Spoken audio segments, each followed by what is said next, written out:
Hello, everybody. It's Retro Nerd Girl, and I'm broadcasting live from the International Science Fiction Space Station.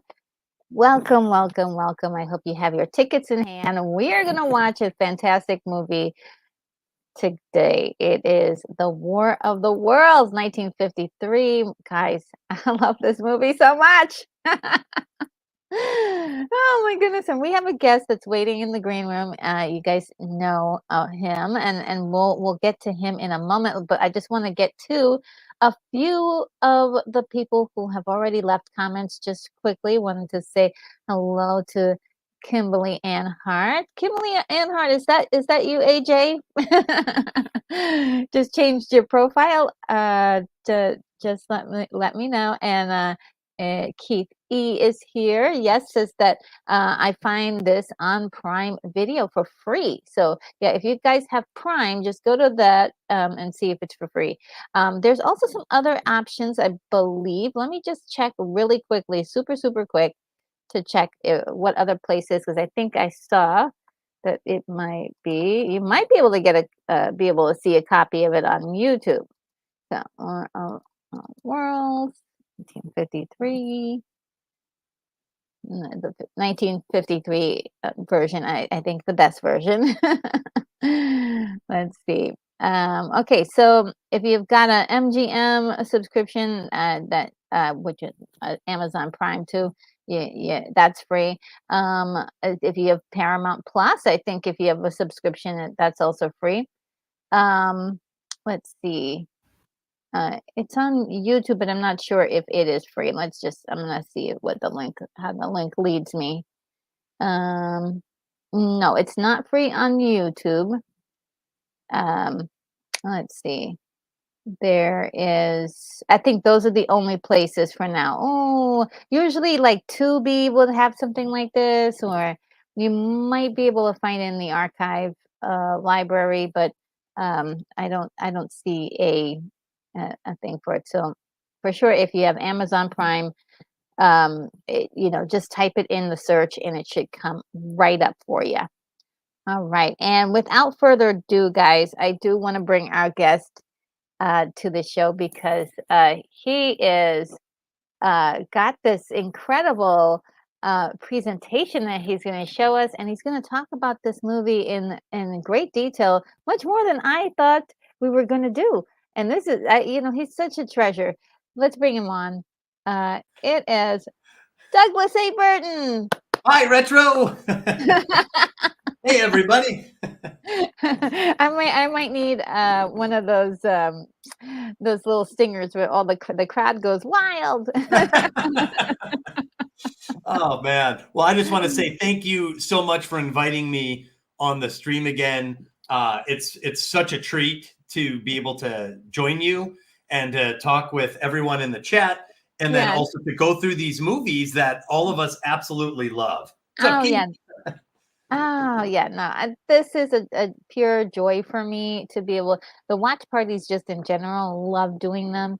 And just to be able to capture those moments that we all love, that from many cinematic treasures. And this is the one that I would say is sort of like that old school jam that it doesn't matter how old I get. Every time I see this, I'm just like, oh my goodness, the sounds, the fright, the fear, the everything. It's just so classically done.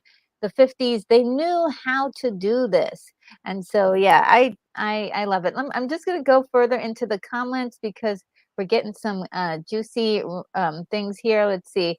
Keith E was saying that for the Prime Video, just so that way everybody knows, there may be a strange trailer that goes about 90 seconds before the movie. Okay, just as a heads up to everyone. Adam is in the chat. How are you? Adam says, my DVD is at the ready.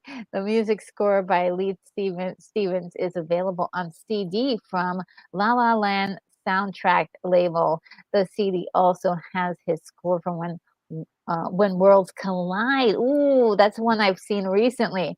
So you get your money's worth. That was so good, that movie. I really liked When Worlds Collide a lot. Have you ever seen that movie? I have not. Oh, it's a treat. It's a treat. Is it a must?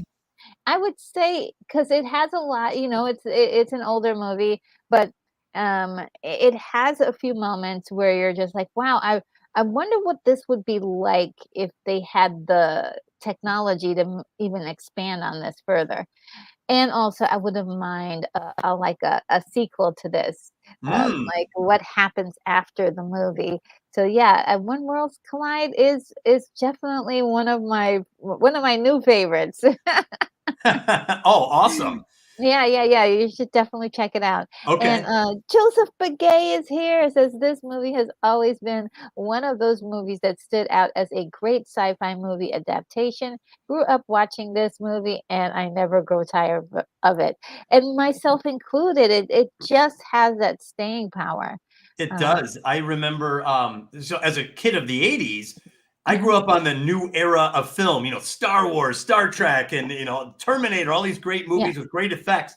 So anytime my dad was like, let's watch some of the older stuff, I was always like, Dad, That time has passed. Yes, yes. But he This put is on the War of new the stuff. Worlds, Yes. and the older movies have a certain look and feel, and sometimes it's hard. It was hard for me as a kid to accept that. But this movie broke through. I remember staring at the screen with wide eyes as those war machines advanced through Los Angeles. I was like, oh my God. Yeah, This yeah, is yeah. horrifying. And War of the Horrifying. World worked. Yes. And the sound like chee chee chee chee, like Yeah. all the war sounds. It's like it really gets you. Can you hear that? Oh yeah. The rattle sound. Yes. Yeah. I don't like that sound in general, but it's one of those things where it's like, wow, oh God, Yeah. they're close by. And William Blake Hall was here and says, he'll pop in later. And let's see. Let's see what else. I'm just gonna jump down a little bit. Kimberly is mentioning the scenic quadrant of my video. Thank you for noticing. And Sherry Lee is here. Hello, Sherry Lee. How are you? So good to see you. And for those who And don't know, like last week, I finally met Tubman, who I believe was your mother. oh yes, my mommy. Yeah. Sherry Lee is my mother. Yeah. Wow! So yeah. Yeah. Welcome. That is so cool. Yeah, that's pretty Our cool. mommies support us. Oh, that's wonderful. Thank you for being here, Sherry. That really means a lot that you're here. And let's see. And Keithy lets me know that he can hear me fine. Thank you. And Bacon Gaming is here. Hello, James. How are you? Says RNG. I'm working on the toys I'm working the toy store today, so I can't hang around, but I'll be watching in spirit. Oh, I hope you can catch the replay. Let's see. Be part of the replay crew. And Joseph Gay says, I know it didn't get good ratings, but I always enjoyed War of the Worlds. Goliath 2012. I never saw that. What? Yeah, I gotta see this. Let me just write this down really quickly. Okay. I've never even heard of this. No, me either. 2012. Oh, I'll watch that as well. That's happening. Yes, that's happening. Guilty pleasure movies are great. Retro and I were just talking about that sometimes where there's a movie that nobody likes and you're like, oh man, I kind of like it. Yeah, and you yeah. keep it a secret, But I've got a long list of those. Yes. Yeah. And he says that it's a spiritual steampunk sequel to the original H.G. Wells' War of the Worlds book. A guilty pleasure. I love it. Okay, so it sounds like it's a low budget movie, and I do love those. Let's see. And yeah. Awesome. She's noticing you got your hair cut. Yep. It was starting to get shaggy. It was when it goes over the ears, I know I got to do something about it. Plus, it's summer in Texas. Yes, you need to. Yes, easy and free. Yeah. All right. So, Doug, I'm going to kind of let you take the stage right now and just kind of, begin some of your comments on this movie that you had prepared before I get into the movie information, but and also like start the actual playing. So, what did you find about this movie? Well, I was delighted that you asked me to come on for this particular movie. Because it's so special in the annals of Hollywood, or in terms of film work. And what I found, I did a little bit of research, and I wanted to really convey something that I'm always interested in, which is how an idea can grow and change and fuse and become something completely new.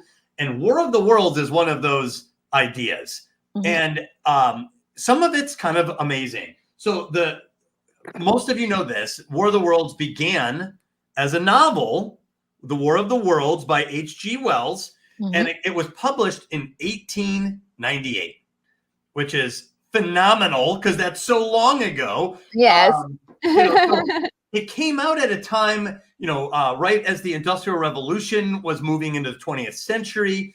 And there was a fascination with technology at that industrial level. And so H.G. Wells captures this terrifying scenario where beings from Mars come to Earth with hostile intent, and they have the technology to just advance on our civilization, and we have seemingly no answer to this terror that is advancing on all fronts. So he wrote this book back then, and it was a big hit. It was a critical success in that era, and it takes place in Horsell. Am I saying that right? I think it's Horsell, England, which is a small suburb, or it's southwest of London. If you zoom in on a map and stuff, you'll see it's southwest of London. And in his book, in the 1800s, late 1800s, it's like the end of Victorian era England, which is a very distinctive era in English history. So you have this like old world transitioning of Victorian England into this modern terror that's going to invade just in southwest London and Horsell, England, and it's out. And I read a little bit on it. Paramount Pictures bought the rights, and Cecil B. DeMille was actually considering working on this project. But I guess what happened was he had become obsessed with the idea of taking his silent film, something called The 10 Commandments, and turning it into it's an obscure film.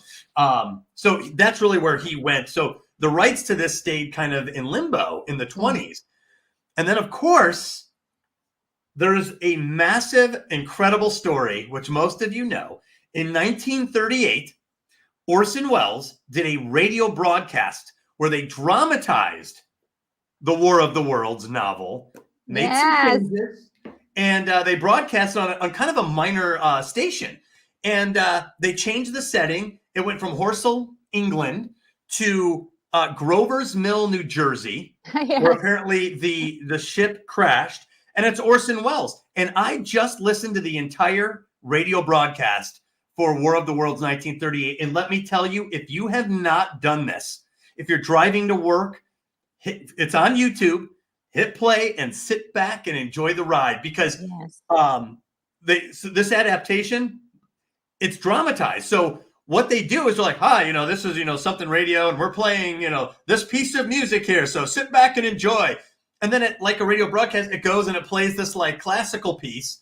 And all of a sudden, ladies and gentlemen, we interrupt this program. There's been flashes from the planet of Mars, but and then it goes back to like playing music. So it feels like you're listening to 1938 radio broadcast of like symphony music.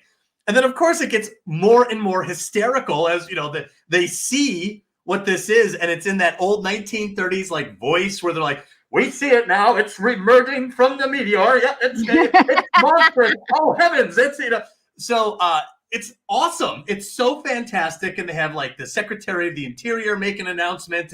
There's a general who comes in and he's like, we've never seen anything like it. And you're firing on it. And, of course, this caused a mass panic. The 1938 radio broadcast. Apparently, someone from CBS got on there and said, there's no alien invasion. So everyone calmed down. And that is what triggered the panic. Because people are like, what? Alien invasion? What do you mean? Why are you typically telling us there's no alien invasion? So people freaked out. They headed for the hills. And it's a pretty famous radio broadcast at this point. So that is the second cycle of life that this story had. Yeah. And then, of course, you come to 1953. And think about it. There's a huge change between 1938 and 1953. Oh, yeah. World War II, the destruction of fascism around the world, and the invention of the atomic bomb. So in 1953, the United States was still wrapping up the Korean War. So we had forces engaged in Korea. And so when they made this picture, they added an atomic attack on the alien ships where they dropped the nuclear bomb. That was obviously not in any other version. And they moved the location in 1953 to what was it called? Linda Rosa, California. So now we're in California. We just keep moving further west here. And of course, the aliens, as we're about to see, attack massively Los Angeles, which is a pretty exciting thing. So, and then the next version of this that I really was excited about, that I never knew about until about last year, George Lucas was absolutely inspired by War of the Worlds from this film that we're about to watch together. Yeah. And took the setting from The Thing in 1951, The Thing from Another World? Or is it The Thing from Another Planet? No, Thing from Another World. Okay. Yes. Also done around about this time. Right, exactly. Yeah. So he's like, I want the setting of The Thing, an Arctic setting, and I want to recapture the terror of an advancing behemoth of technology that's advancing on you that you cannot stop. And those two ideas crystallized to become the Battle of Hoth in 1980 in Empire Strikes Back. And once I found that out, you can't unfind it out. Like when I watch the Battle of Hoth, I actually am loving the fact that he's tapping into War of the Worlds from 1953. And what I did just for this channel, just for everyone here, I went through and I grabbed a couple side-by-side screenshots so you could see how the film that we're about to watch, The War of the Worlds from 1953, was reborn as the Battle of Hoth in 1980. So it's really, really awesome. So it's one thing that's good to know is that the original book, War of the Worlds, the creatures have tripod-like legs. That's how it's described in the book. So they were walkers in the 1898 version, and they were walkers in the radio broadcast in 1938. Okay. So Lucas returned to that idea of walking Goliaths advancing on civilization. So let me bring this image up here real quick. Okay. This is one of the original book covers, and you can see kind of what I'm talking about. Share screen. Give me 1 second. Sure. Window there, share. This is great. Okay. We'll add that to the stage. Right. So here you could see, this is one of the original versions. You could see the tripod legs that were exactly as described in the H.G. Wells novel. And what's kind of fun is you can see a little bit of concept art here. And I always now can't miss it when I'm watching Empire Strikes Back when the snow speeders are coming in face first, how much it looks exactly like that original concept art of this giant thing up top and these walking legs down below. So I just found that interesting. But I wanted to show you how The Thing from 1951, War of the Worlds from 1953 became one of the most famous scenes in Star Wars, the Battle of Hoth. So first off, we'll start with The Thing, and this will be brief. But you can see this is a snapshot up top from the movie of The Thing, and you can see the Arctic base. And Lucas, of course, tries to recapture the idea of the Arctic base with the secret rebel base on Hoth. You know, you see the snow gear and the frigid settings from The Thing is matched again in Empire Strikes Back. I found this interesting. This guy up here, who's one of the main characters in The Thing, is dressed exactly as Lucas dressed Han Solo. He's so with the fur, Yes, that's wonderful. Yeah, I love it. And then, of course, one little detail in The Thing, all their Arctic corridors have these like wood plank lanes that the people walk through. Yes. And of course, you have those exact same things down here in Empire Strikes Back in their corridors. So they kind of have a similar interior look. Yes. And then here's a picture of the base, up there, they're doing research and checking things out. And you kind of, and even in this scene, Han has his hands on his hips, even just like this guy does, while they're studying things. So there is a commonality in the base from The Thing as the rebel base for Star Wars. Nice. And then, of course, we get into the War of the Worlds. And there's a lot of things that are almost shot for shot, just like in the Battle of Hoth. Obviously, here you see the U.S. military looking at the approach of these monstrous machines. Yes. And we even get the obligatory shot through the Oh, binoculars. yes, yes, yes, yes. Yeah, in both movies as they zoom in Oh, and wow. assess the danger from afar. And then, of course, I mean, some of these are almost like shot for shot. Here's two of the advancing war machines coming at you from War of the Worlds and the other from Hoth. And of course, you get sort of the attack on both of them. Yes. And both feature the military in trenches. The U.S. military in War of the Worlds has this sort of trench that they're hiding behind as the machines advance. And of course, Lucas took that exact same idea for the Battle of Hoth. Yeah. Cool. Wonderful. And this was a shot for shot. I couldn't believe it. They actually show the close-ups of each of these weapons opening fire on from War of the Worlds, and then the laser. Right? Isn't that cool?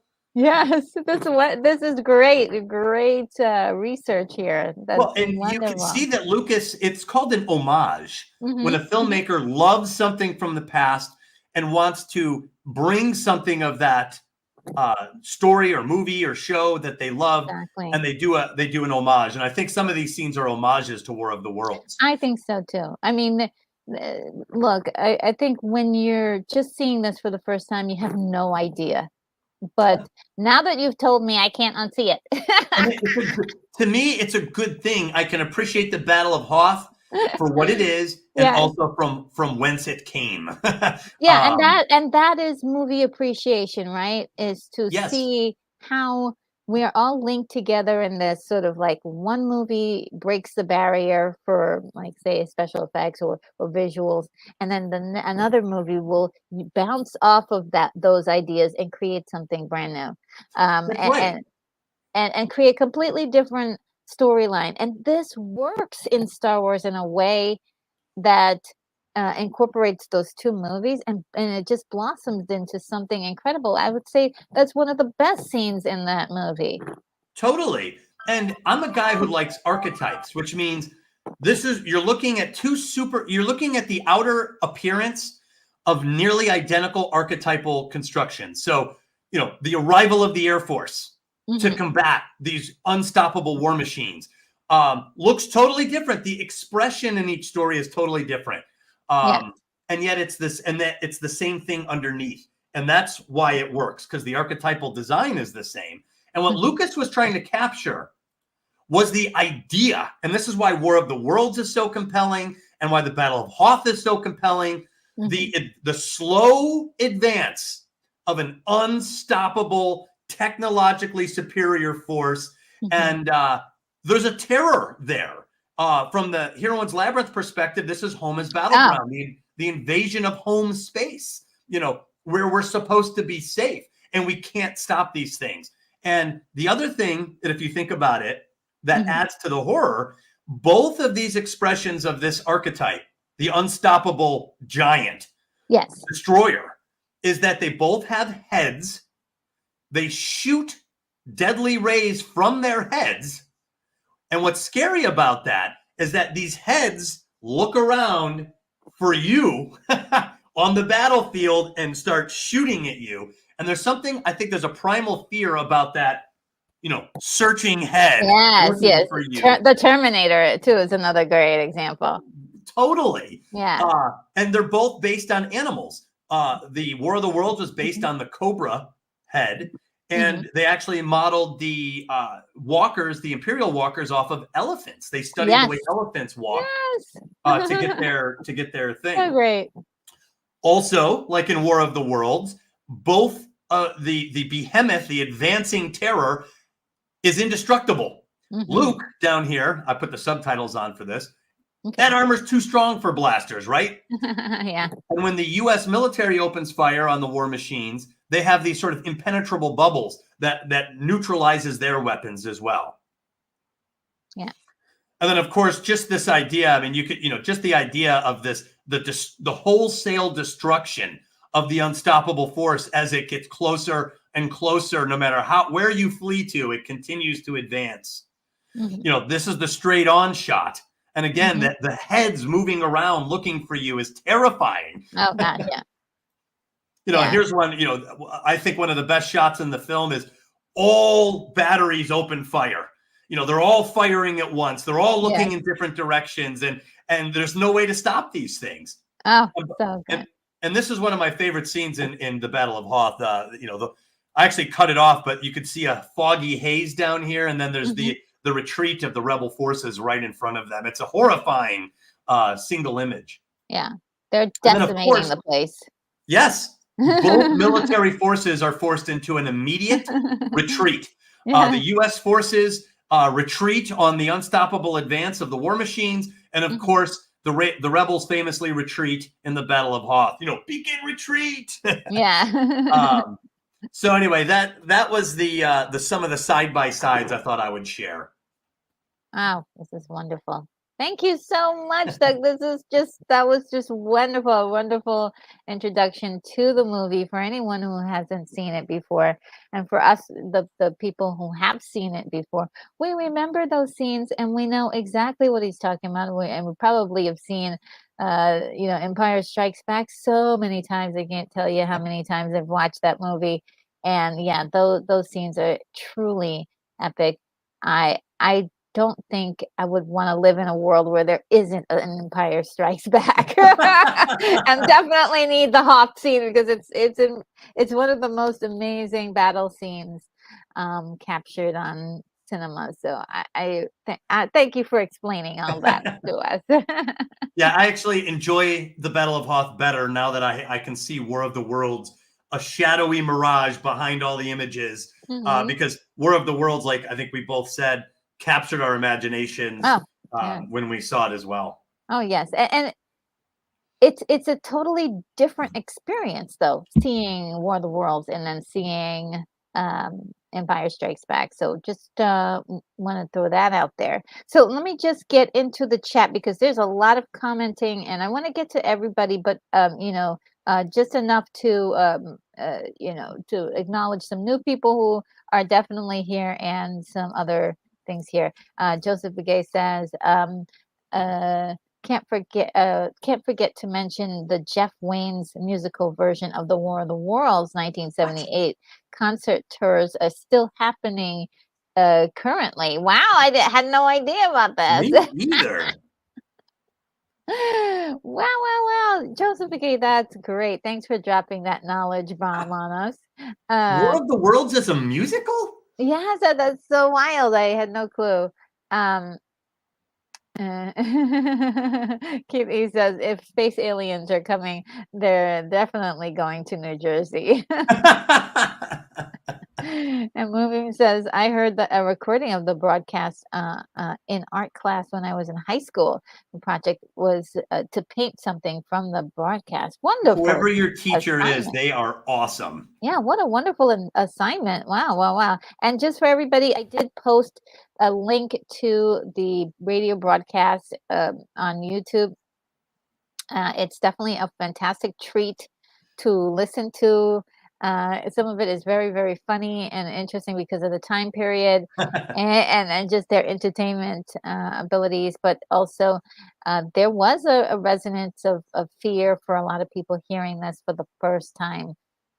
So also keep that in mind while listening to it. Then let's see. And Moonbeam says Halloween 1938. Yes. That's right. And, it was actually October 30th, I think. So it was Halloween's Eve. Yes. Yeah. Oh, thank you. And your mom says, thank you for sharing the link, RNG. My pleasure. And let's see. Keefe says, I worked by Fort Dix McGuire Air Force Base, but was raised in Ridgewood, New Jersey. Oh, cool. Ooh. Yeah. So you have seen these things. Yeah, so you probably seen an alien craft. And Bonzo Kilborn is here. Hello, Bonzo. Says Retro Nerd Girl, hail, Mother Retro, hail. Thank you. And BGD is here and says the fact that the story inspiration for the War of the Worlds, and by extension, the day the Earth stood still came out in the same Victorian era, is a testament to just how modern the evolution and thinking had become in those many years ago. Yeah, absolutely. There were so many really great books from that time period too that were just incredible, changed our world. Well, it's really the invention of science fiction. You Mm, know, Jules Verne, yes, yes, H.G. Wells, these guys from the 19th century who were some of the first writers to grapple with this idea of a rapid advancement of technology in our everyday life, and then to scare us with it. yeah. It's just great stuff. And The Day the Earth Stood Still is another old film that I absolutely love. Oh, it's Um, fantastic. Yeah. it's so good. It's so watchable, and you know, Klaatu, Yeah. Barada, like these Me things are too. still with us Yes. today. Yes. It's wonderful. I love that movie so much. And just in case says when a new radio station went on air in Green Bay, Wisconsin area, they played the radio broadcast for 24 hours before starting their real live programming. What a genius idea! That's Oh, that's really great. good. Yes, and Moonbeam, hi Moonbeam says Tom Cruise made his version in 2005. It's so cool. And Moonbeam says, where can I find a copy? Well, if you have Amazon Prime, it should be playing. You can get it for free. I think there may be a commercial involved. And I think that was the only other place that we found that you could get it. Um, if you have Paramount Plus, you can also get it there. And Oh, Keith E is telling me that I need to put the banner up, and I do. Keith, So that's a thank good catch. you. Yes, a banner to let everybody know that we're watching War of the Worlds 1953, and you'll be able to match your copy with my timer that I will have a little bit later. Let's see what else. Um, BGD says White Mountains by John Christopher in 1967 is a classic young adult sci-fi that has tripod walking machines invading the world. Ooh, cool. Ooh, Oh man, The let's White see. Mountains by. Yeah. Oh, I almost thought I saw John Carpenter for a second. I was like, "What? I never heard of this one." John Christopher, yeah. And Bonzo says George borrowed quite a bit. Oh my, yeah. Oh, he borrowed from every piece um of literature, every piece of like everywhere. He borrowed a lot, and so did the Matrix people. They borrowed a lot from a lot of different movies. I can't wait to dive into that because And it'll blow your mind. oh, really? Oh yeah. Oh yeah. Wow. There was already a movie that had the very same concept, and they even lifted dialogue directly from that movie. What? Very, very crazy. So yeah. But also Oh there's man. like they took some things from antiquity also to say I can't wait to like share all my information with you guys. Ooh, that'll be juicy. And those are duck boards. Oh, the boards that were in the thing from Oh, another world, which also harken back to World War trench warfare. Oh, oh, just to beautiful keep. point. Beautiful point. Okay, yeah, that's the groundwork for just to make sure that you don't fall into a pit or something, and or that the Well, ground is probably for leveled. traction as well. Yeah, yeah, if you're, like, moving, like, heavy equipment, Right. with something with wheels, it's great for that too. Wonderful. Thank you, BGG. Duck boards. Thank you. Yeah. Yeah. And, Keithy says, Moon is on Prime. Oh, thank you for helping him with that. Yes, it's on Prime, Paramount, and MGM. Um And William Blake Hall says, just popping in for a second note that the Tripods trilogy by British author John Christopher was clearly inspired by War of the Worlds, The White Mountain, City of Gold, and led to lead and the Pool of Fire. Okay, I got it. Yeah, so Wow. he did a lot of work. See, this is what I'm saying about this. Like you have to, other things like inspire other things. Like That's there's an right. It's inspiration. not just an 85-minute film. It's all of these other things, Yeah, and all of these other things are amazing. So yeah, yeah, that's and why I wanted to put a spotlight on that. This is a perfect film for that. The power of an idea and how it can live on and be expressed in different ways and create new exactly. manifestations Oh yeah, yeah. in And the my zeitgeist. question is, what inspired What were the things that inspired them to make this movie? Make to write this book. To write this book. Oh, for What H.G. inspired? Wells. Yeah, yeah. What were the things that he saw that inspired him? That's a And great was it question. like I a didn't go back that drawing he far, but I saw? should have. Yeah, I mean, no, I mean, it's an interesting question because, like, was it a drawing a kid did on a table? Was it something he heard an old story? Did he see an animal with just three legs and just said, "Oh, that would make a scary," you know what I mean? What was it that inspired his ideas? Because I think in humanity it's sort of like a leapfrog. We leapfrog off of each other. One thing inspires another thing, inspires another thing, inspires another thing, good or bad, right? So yeah, I just love that aspect of not just humanity itself, but the reflection of it in film. So it's Right, and fantastic. storytelling. And art, yeah, it's just It great. says here real quick, Retro, Hmm. it Hmm. says, the initial inspiration for H.G. Wells in The Martian Hmm. Invasion Yeah. came from a discussion with his brother about the devastation of the South Seas island by military bombardment. Oh, Um, wow. and he said during his, according to what this says, in a discussion with his brother, he's like, what if they came from the sky? And it was like this so it sounds like there's a little bit of a military tie-in to where some of this idea came from. I think that is pretty cool. Nice, nice, nice. Oh, wow. Right, really good. Thank you for looking that up. Thank you. You guys you're just doing like you're making me so happy. And Moonbeam says that Lucas took a lot of inspiration from all sorts of sci-fi, including the Phantom Planet, yes, and Yep. War of the Worlds, yes, yeah, everywhere. It's beautiful because those movies are too now getting a highlight because of the stuff that we're discovering Mm-hmm. about like, oh, okay, this inspired like the entire out the entire series up until where Spielberg was dealing with them, the I would say the first three Indiana Jones movies, they were heavily inspired by the serials. He admitted Oh too, yeah.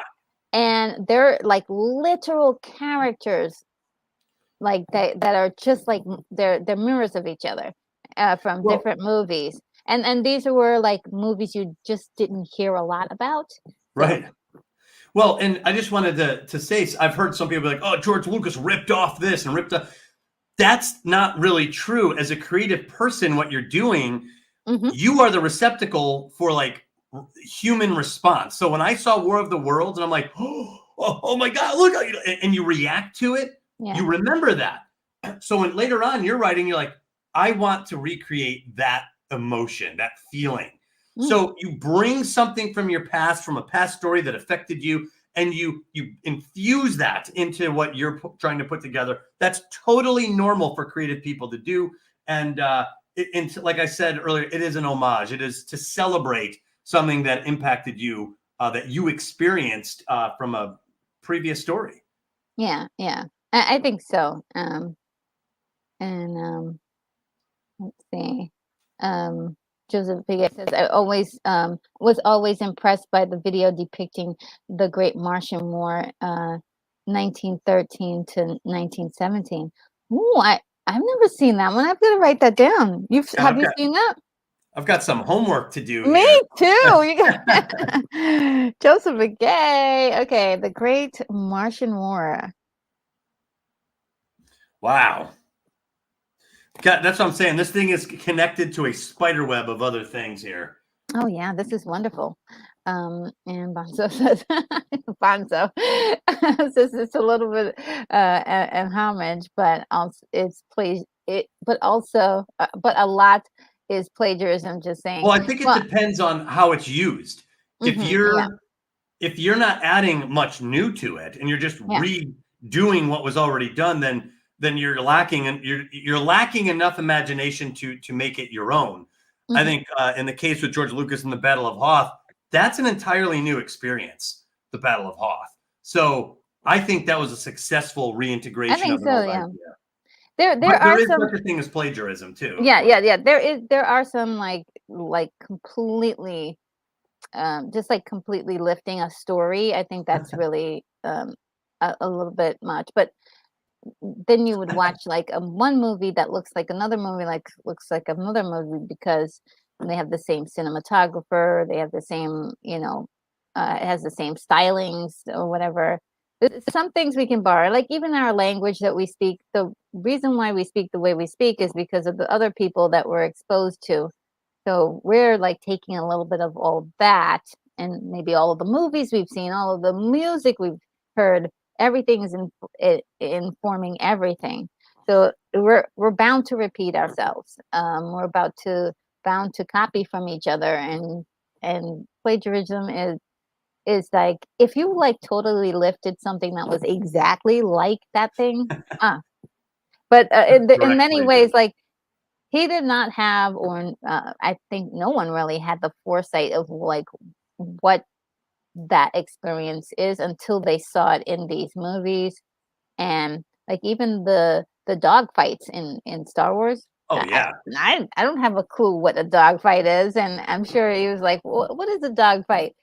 In public records were footage of dog fights, and so they pretty much did exactly those scenes, and I'm like, wow, they could have changed it up a little bit, but You know, they almost there's like went for it like beat for beat the way it was edited in those public yeah, things. yeah, there's a movie that came out in Turkey that Ah, actually uses footage from Star Wars to recreate its version of Star Wars, like and it's terrible. It's like in a screen behind him, and there's like a guy in front, and it's like the Death Star from Star Wars, and he's like, yeah, "All right, stick close, guys," and it's like you're taking the footage and yeah. using the footage, like Yeah, that's like too far. I mean, but it could be fun. Like if it was if it's a movie, a fan movie for you and I to watch, fine. But if you're putting it yeah, out there and yeah. that is like this is my very own movie that I made from scratch. No. Uh, oh man. Oh Well, my that looks a goodness. lot like the Ralph McQuarrie design that I saw. Yeah. Where's Ralph's check? So there's a little bit. I agree with the statement to a degree. Uh, but also a lot of people put and hold Star Wars up to this huge standard that any like sci-fi movie battles in space is always compared to Star Wars Oh yeah, because it's the standard. it's at the gold standard, and it deserves that credit. And BGD says the Wilhelm scream is probably the most widely proliferated acoustic homage in all cinema. Man, Awesome. and it's unmistakable when you hear it Yeah. now. Like, Ah! Great. oh man. Um, yeah, let's see. Jeffrey Gay says, I would love to see a movie length version of that video, but I'm happy with the 7-minute video. Mm. And and I'm not sure why this is, but we you get some props here. That's why we have the Heroine's Labyrinth. It's because Doug loves archetypes. Yes. Thank you, Moonbeam. You're so sweet. And let's see. I'm gonna jump down. I hope I'm not gonna miss anything. But here, oh, Lance Chafin is here. Great to see you, Lance Chafin. How's it going? And William Blake also says, I highly recommend the bad lip reading video, Hostilities on the Hill.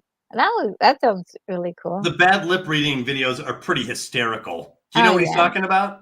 like they're on YouTube, right?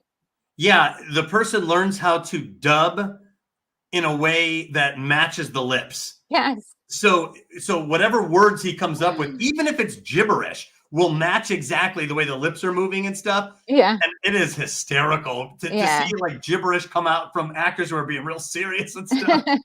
So it's worth watching. I'll have to check that out too. Yes, yes, yes, yes.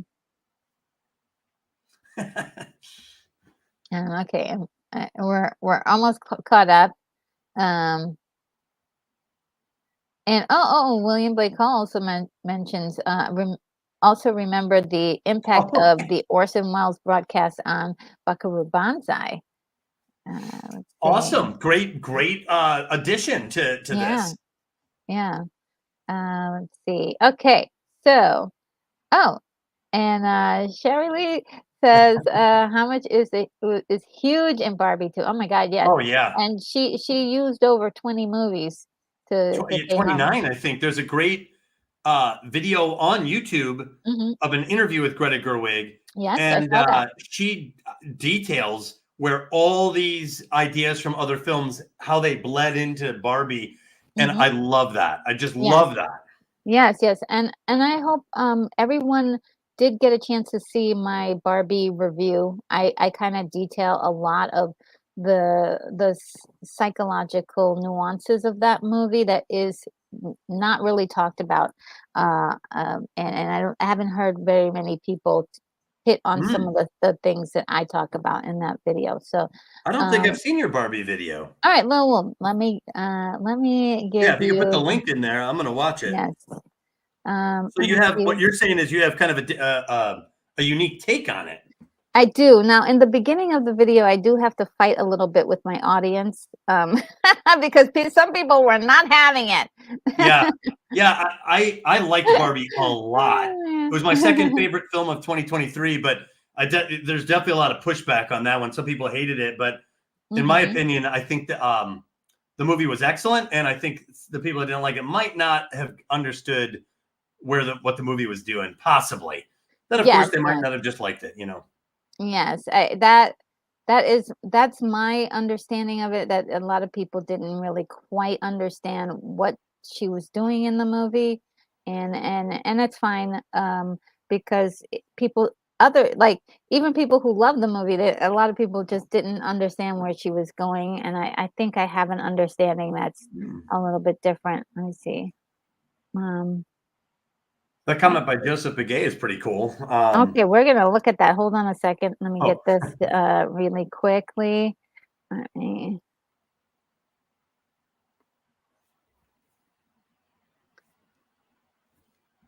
and let's see. oh, there Share you go. this The Barbie video. review. Awesome. Yes, and so just says when they made the 2008, sorry, the 2018 4K restoration of War of the Worlds, they did a high-res scan of the original film print that greatly removed the piano wires used to hold the Martian ship. Oh, okay, so that should help a lot of people because one of the things I saw from a lot of modern movie reviewers is that they were having trouble with seeing the wires. They were like, I see the wires. Oh my God, I can't get into this movie." And Oh, I'm really? like, yeah, I'm like, okay, story means nothing, acting means nothing, music means nothing. Like they were out. They were like, no, That the was a wires. deal killer. Yes, it was a deal killer. And so maybe with this restored, this special edition where they have removed those wires that could help people find more, identify with the story a little bit more, or feel the as if they can get into the story a lot more. For Yeah, me, I mean, look, the whole thing could be made out of cardboard, and I'm down. I'm really into story, and I'm into actually, like, if people they're really great actors and people know how to edit, those are like some things that I connect with a lot better than like the special effects being perfect. I get the general idea of something like, okay, I right. see what you're trying to do there. Like, yeah, like imagine two kids playing in a cardboard spaceship, and they're saying to each other, "Oh, we're landing now," and you can imagine, you make the sounds. They're Oh, landing. yeah, They're landing. They're making their landing, and so totally. that I'm into it. Like I that's the sense of play is there, but Yes. and I think sometimes we forget about it as much as we get this super realistic like imaging. It's all great, but and but sometimes we don't even have story. Like sometimes we don't even have like characters that we like. I mean, that's a Totally. big problem. So I think like we need to get back to story basics. Like I what think is you just said something that's really huge is Mhm. that spirit of fun and play space. I think that is what's missing from a lot of these films. The guys that did these classics, there was something they loved about that play space and bringing this to life. And I feel like a lot of that is missing. And I think Barbie had that sense Yeah. of play Oh in yeah. it. And I think that's one of its most endearing qualities. Oh yes. I mean, Just I for had an fun with that. example. Yeah, I had a lot of fun with it. As well as like yeah, I had a blast with that movie. Um, as a film lover. Um, Yeah. and just in cases of poor quality sources used for VHS and early DVD led to the wires being very visible. Yes, Mm. yes, they did, and I think, yeah, that was a big problem for people connecting with the story. But I'm so glad that 2018 version is available and people need to get their hands on it. Yeah. Um, and Moonbeam says, speaking of wires, when Charlie and Grandpa Joe steal fizzy lifting drinks, you can see the wires attached to Peter Ostrom. What? Oh, I thought they were drank the fizzy lifting stuff, and they yes, I believe that they were flying. those weren't Moon wires. Moonbeam, you took away the magic. What? Now I'll never watch that again. I thought they were Oh, really man. floating all this time. Thank I you was gonna so say much for too that that information. what's that? No, I was thanking Moonbeam for that. That's really cool. Oh yeah, there are other films where you can see some of the movie magic sneaking in, but like Yeah, Retro yeah. said, if the story's good, then I forgive all that stuff. You know. Yes, me too. And SG Experiment just walked in the room with a beer in hand. Thank you. I'll grab that. Thank you. Howdy, folks. Ooh, That's I how could you use make it one of a those. yeah, that's how you make an arrival. You have with you come in with a beer in hand. So good to see you. All right, so guys, I think we're ready for the main event. Woo! Here we go. Yes, yes, yes, yes. Okay, so the way I'm going to do this, let me get my timer and everything. And wow, what a fantastic discussion. I mean, we could have gone for another 2 hours talking about Easily, it yeah. War of the easily. Yeah. Worlds. It is one of those iconic idea and stories. Oh my goodness, yes. Oh, look, and Google user just walked in. Hello, Google user. Really I great. love that And name. yeah. As she experiences cheers all. Oh, cheers to you as well. And yeah. Okay. So the way it works is that you have your copy and I have my copy and we'll watch our copies together. And And then, so are you going to put up that little sliver of the movie at the bottom? I am actually it's going to be on the side of us and Okay, we'll be able to see that and sort of relate to it. We're going to have just like the Amadeus review we'll have I'm sorry the Amadeus watch party. We'll have a bit of a little sliver of the movie from the bottom where we can see perfect. the yeah the words the captioning, and so that will help guide us to like what part of the movie we're actually watching. If maybe the timer isn't like working for you, at least match it to that visual that I'm going to give you. And let me Yeah, just make that helped me sure. out a couple different times watching Amadeus. Oh, great. Um, and there may be some audio in the beginning. Just let me know uh, if I need to. Oh, yeah, I think I just canceled it. But let me know if any audio from the movie comes through because I don't want to get in trouble with Google or or Careful, Google YouTube. user is in the chat. He's I watching. know He's he's watching. watching. Oh gosh, I'm good. I promise I'll be good. And also, I won't be able to see your your messages from my computer here, but I do have an auxiliary computer where I can look and see some comments on occasion. If you know it might be hard for me to do that, but also moderators in the chat, if you see some new people, just let them know that I love them. Let's see. All right, so I am hovering over the play button. Okay, we're gonna do it in a few moments. Okay, so Moonbeam says, okay, Retro and Doug will be in the vertical and the film will be on the side. That's probably how it's gonna look. And That's awesome. Thank you. Well, thank you. At least we'll know we're safe. So Retro, you have to be on your best behavior here. On my best behavior. Okay, yes, I will. All right, so here we go. Let me just I'll do a countdown. Just make sure that I'm all keyed up because I don't think I'm keyed up just yet.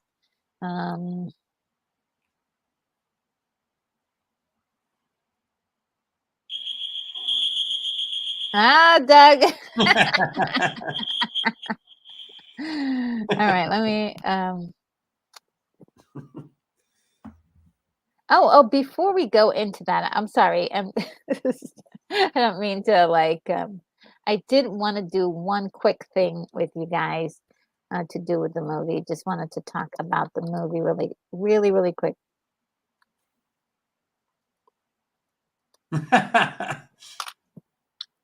On the walls.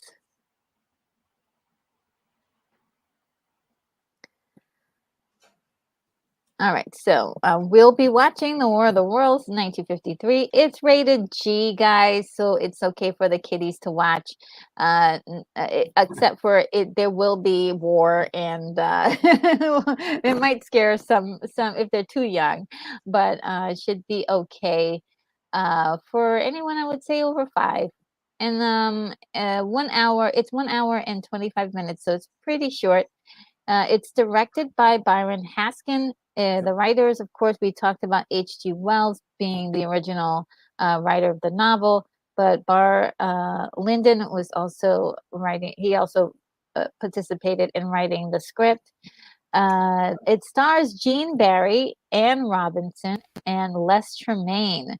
And let's see if there's any other individuals to speak of. I think that's it. Oh, and I wanted to give a special shout out to the pastor in the movie. His name is Lewis Martin. Plays a very interesting character in the movie.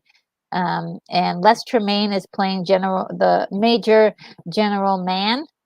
Gene Barry is playing Dr. Clayton Forrester, and Anne Robinson is playing Sylvia Van Buren. And just real quick piggyback. Mm-hmm. Gene Barry, who plays the lead role of Dr. Clayton Forrester, is also cast in the 2005 Tom Cruise film as one of the old men. So he has a cameo. He is in the other one. Yeah. Oh, yes, I remember. Yeah, I thought that was really cool. Oh, yeah, so cool. Wow. And, related movies, I want to just share some related movies that they are giving as sort of like movies that are kind of like this in the same genre.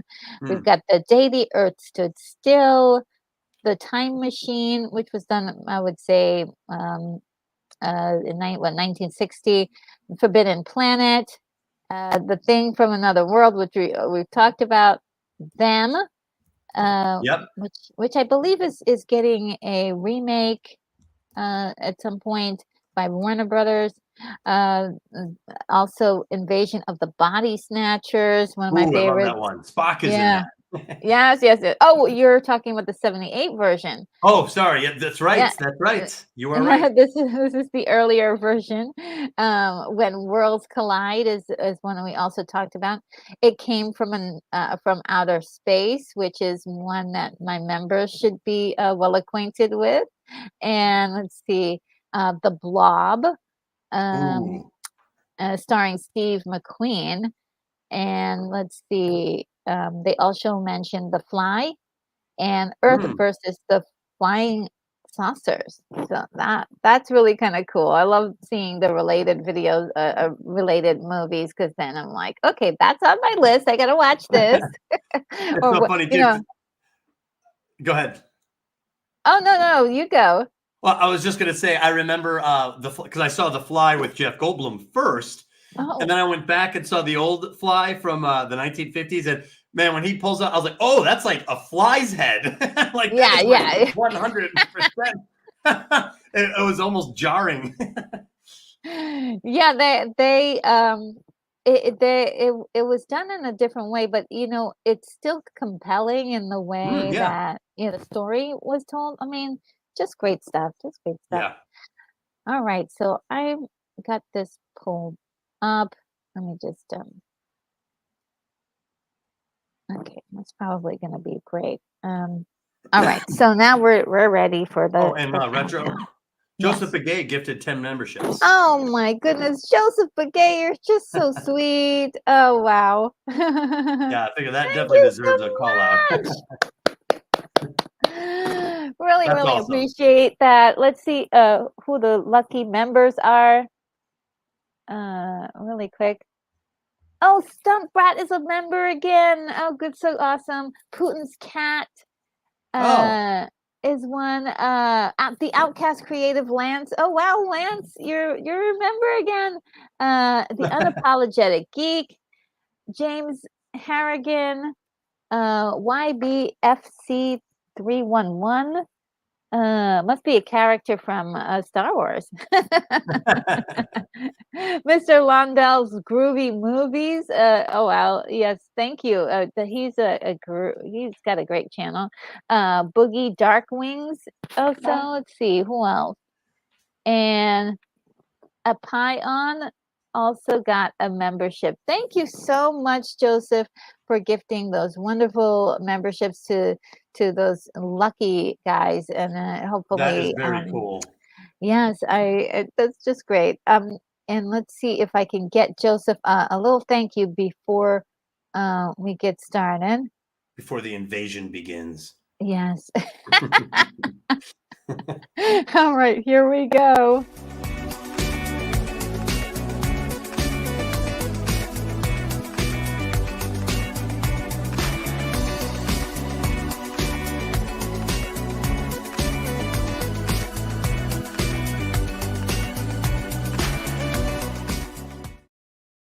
Oh, wow, yes. So good. Thank you again, Joseph Begay. You Your are thank you videos are amazing. awesome, by the way. Oh, thank you. Yeah. Yeah, I it was like really interesting because when I was making them in the beginning, I was like, What's a great way to show that I appreciate it, what the people are giving or donating, and also what stands for the channel? What do I think they might like? Yeah, well, So, but you also capture that, like, spirit of old Hollywood, and, like, it's yes. perfect. Yeah, yeah, it's well, I do love playing them. It's like That's awesome. for two reasons, but definitely because they're really like sometimes when I'm not even doing a show, I'll just play one of the little things just so I could dance to the music and watch them. That's awesome. So and like for patrons, like I think at the end of one my patron videos, I do like three different ones because I just love hearing those songs Yeah. and playing it. And so Joseph also says gifted memberships only last 30 days from the day gifted. Enjoy and use responsibly. Use Thank you. responsibly. Yes. Do not be reckless with these. Don't be reckless. Like that is so cool. Thank you so much, Joseph. That is really sweet and generous. And It is. let's see. And the unapologetic geek is here. Oh my goodness, so good to see you, Tug. Hope you're having a wonderful day and congrats. Congratulations, that's right. Yeah. Okay.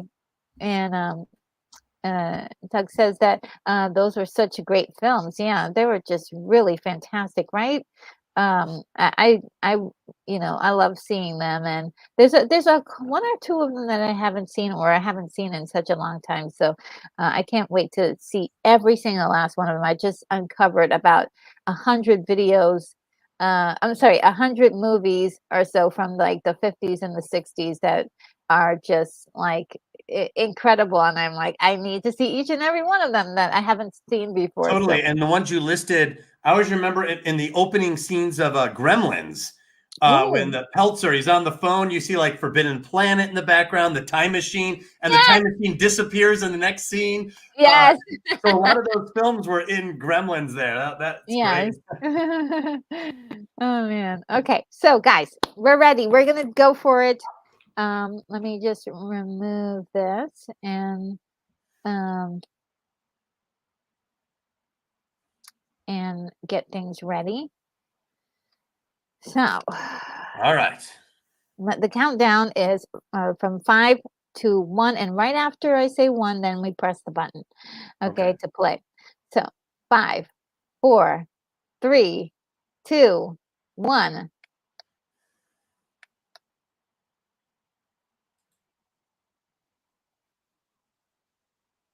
Yes. Isn't that a cool graphic? Oh, I'm not sure if everybody has the same opening as I do.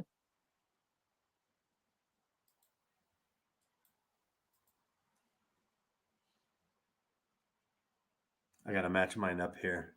Yeah, it's a little bit of a There we go. The tank.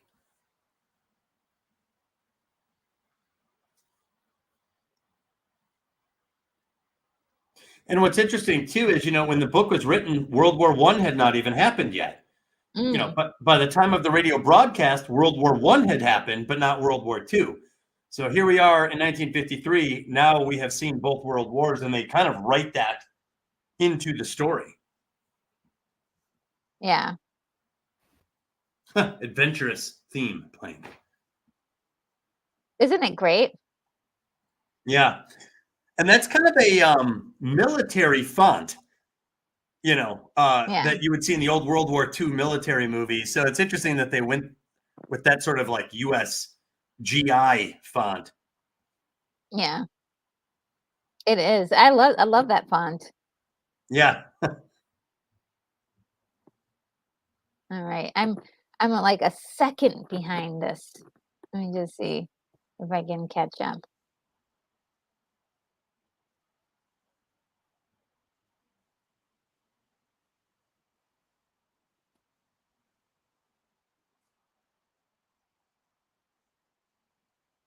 George Pal. Oh, what a creator. Mm-hmm.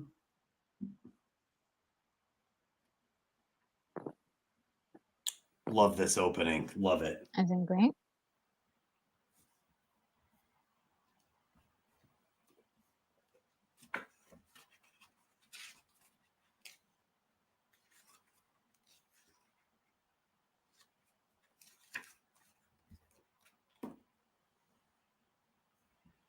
Still behind. I don't know why.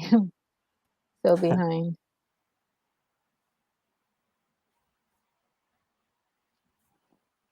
Okay, I think I want to do this.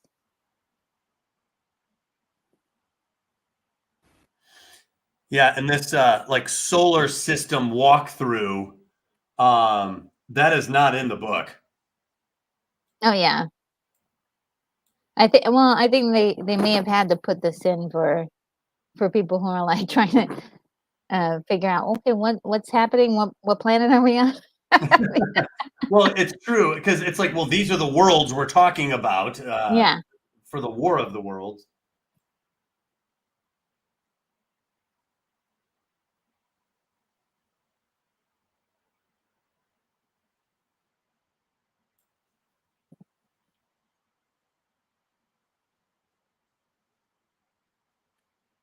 I just realized those are clouds, Yeah.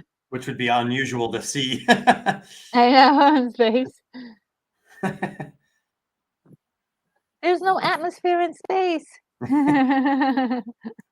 Well, I don't think they knew all that. That's really really interesting. Hey, that's Mustafar. Oh my God. Yeah. That is Mustafar. That is Mustafar, yeah. But we were being watched. And I noticed they skipped Venus. Yeah. So Venus got stiffed. Yeah. They they forgot about Venus. Well, and now Pluto isn't even a planet anymore, right? It's like a dwarf planet or a planetissimo or something like that. Yeah. Mustafar.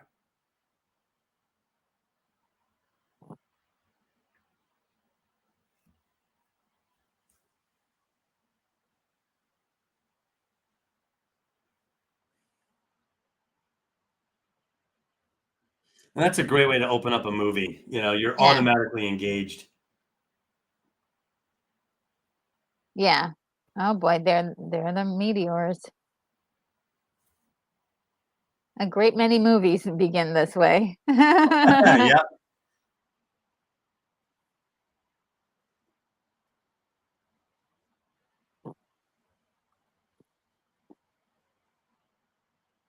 And this movie's also kind of interesting too. Like a lot of films, Mhm. you get a sense and feel of the times. Yes. I watched this in preparation for the stream, and I watched it with my now 9-year-old son, and Ooh. it's so interesting gauging his reactions because he's like, "Those cars were like that." I'm like, "Oh yeah, Yes. Yes. Okay, so that's the stuff I geek out on, like, yes, the way things are so much different than they are now. mm-hmm, Like, even the language is different, the way people spoke were different, was yeah." different, everything, the clothes, um Yeah, I got a kick out of in the radio broadcast because there's that kind of American accent from the past, you know, and Yeah, and I love it. and it was so funny because like he's like, "Oh heavens!" And I was like, "Oh heavens!" Like who? I don't even think I've ever heard anyone use that expression. So it's just kind of fun to. Oh heavens! Oh, It's massive, heavens. you know. And I was like, man, just the terms and phrases like are Yes. so different. Oh, I love it, I love it. Yeah. Yeah. Well, and I also noticed the present, you know, the heavy presence of the church in Yes. this. You Oh, know, yeah, definitely. And a lot of, well, I wouldn't say all of them, but most of the movies, dealing with aliens and, there's a heavy hand of religious kind of like, in the background and religious themes going on. yeah. Well, and it Um, works in this because it's apocalyptic. You know, oh so yeah, yeah, you yeah, know these people. When I was watching the film, I'm like, this is the end. You know, yeah, yeah. and my son, he was confused because he's like, they're all in the church at the end. He's like, how come they're not running away? I'm like, well, how do I explain this? They're giving up in Yes, a way that is like accepting of their fate and putting their, you know, trusting God, you know. yeah. And he It's didn't really their understand that. He didn't understand Yeah. what that meant. It's the last battle basically. It's Yeah. it's like, okay, well, everything we have done failed. This is the only place that we've got left. Yeah. You know? And in perfect 1950s form, like you immediately understand that the doctor is like the main guy. All the other guys like just look kind of like, hey, how you doing, buddy? And he's like, you know, the serious minded, you know, stoic, brooding Yeah, type. And I'm like, oh, he's like yeah. the 1950s, you know, male lead, you know? Yeah, yeah, yeah, yeah. And there's an air of more sophistication with him, and a great many of these movies begin with, or have the lead of a scientist or someone who's interested in science to kind of Yes. lead the story. Yep. And you know, it's funny in my notes, I actually wrote this down, but I was like, he's for whatever reason, I had like an Ian Malcolm vibe out of him in the early intro, Oh, okay. because he's not like Einstein, like an old man who has wisdom about science. You know, he's like the young, like you know, hip, scientists, Yeah. like, and I was like, oh, that for whatever reason, and he's like got the dark hair and the dark eyes. So I was like, it reminds me of Ian Malcolm a little bit, like the 1950s version. Yeah.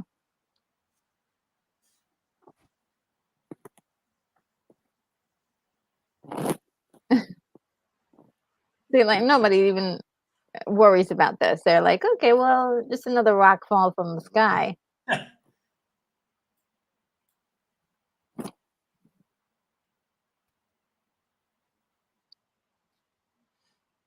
It's so funny too. Like we found footage of my family from literally the 40s and 50s. My grandpa had a. Oh yeah. So like I seen all this footage of my grandmother, Mm-hmm.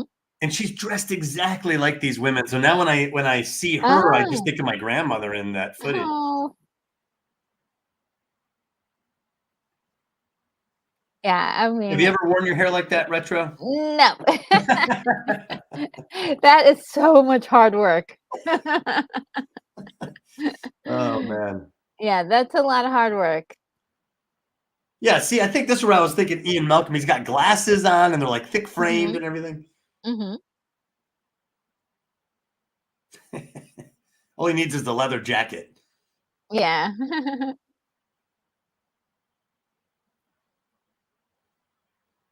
See, she's into science very much so herself, which I like that. I mean, she's a learned woman. Oh yeah, well, and there's a Hispanic character in here.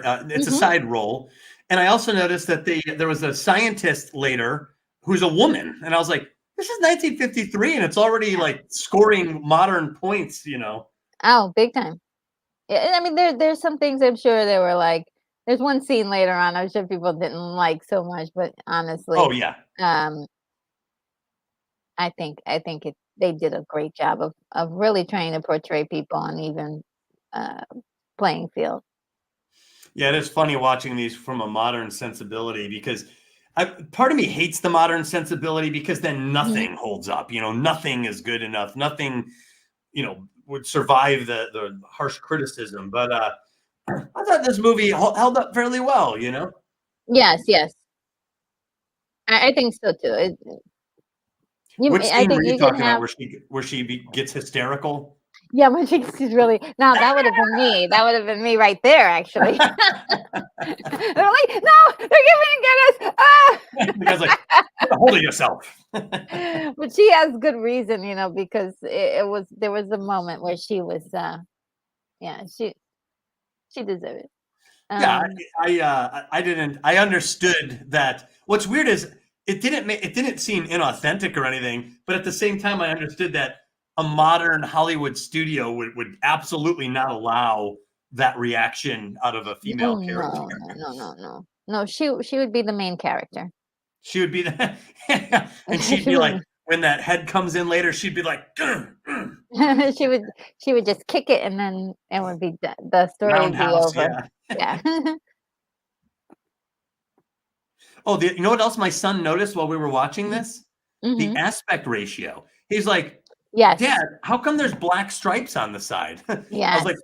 those aren't black stripes. That's just I go, everything was square back then. Yeah, standard, yes. And he goes, why'd they change it?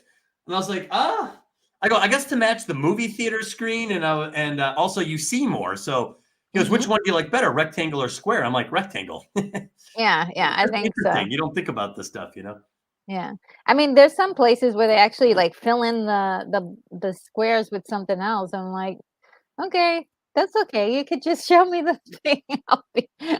I'm a big girl. I can handle the squares. Wait, what do you mean? Like they add stuff? Yeah, like they will put like they'll get the picture that you're watching and blow it up and make it blurry in the background. Oh, I hate that. Yeah. Yeah. Yeah. And I got a kick out of this. Square dancing in California. Was Yeah. this the last year this was done?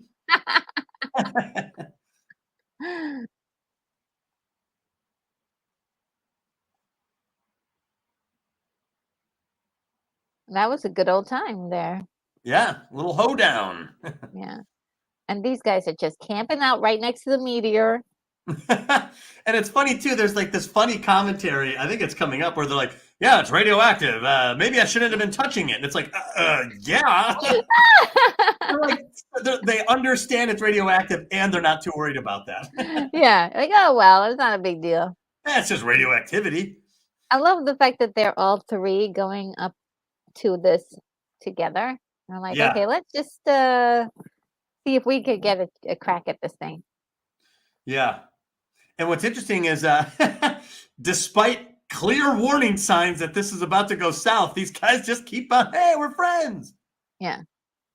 This is right out of the book. This is one of the things that has lasted this unscrewing of the meteorite. It's in the 1938 broadcast. The guy, he's like, it's a screw. It's circling, and he's describing it. So this has survived this scene from all the iterations of the movie, at least up until this point. Iterations of the story.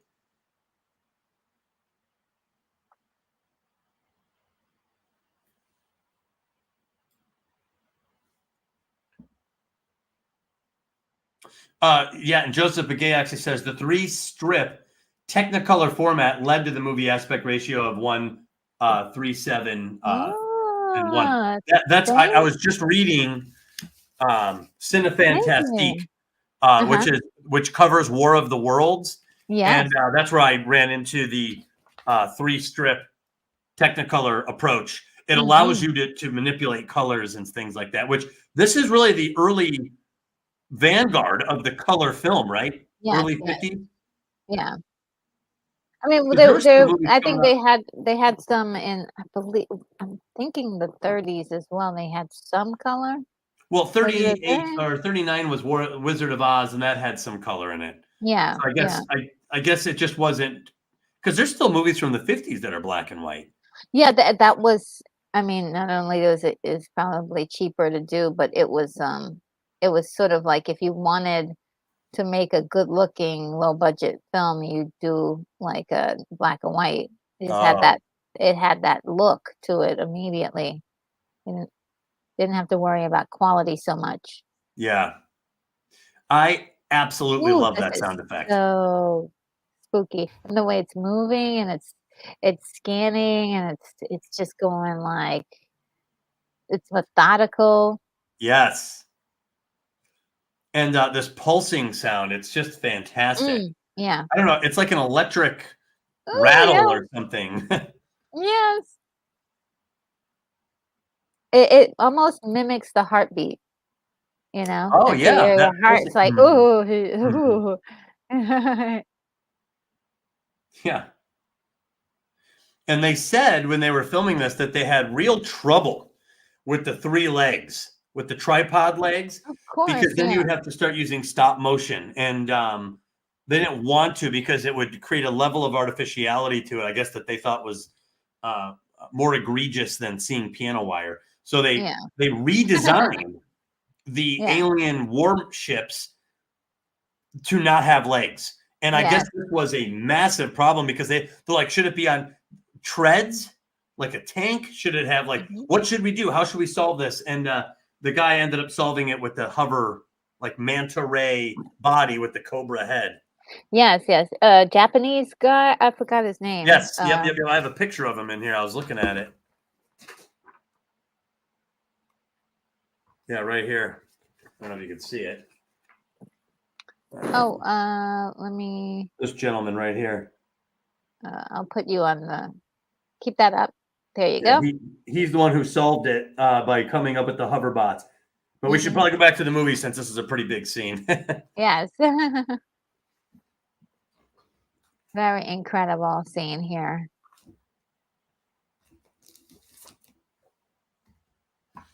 Man, I think I'd be like, guys, this doesn't seem to be going over well. Yeah, like, we should probably that's go not good. Yeah. Look at that. The music changes. What? And even that sound effect, that yeah. It's so good. Yeah. There was one section of this movie where it's like 3 minutes of just attack. Just fire and attack. And it's so good. Crazy. And the sound effects, they get in your head. It really complements this alien attack. Yeah. Oh, it's so good. Yeah. It's like beep, beep, beep, beep, beep, beep, beep, beep, beep. It's like what? And the explosions and oh, it's like it's wild. Yeah, his name is Al Nazaki. Oh, okay.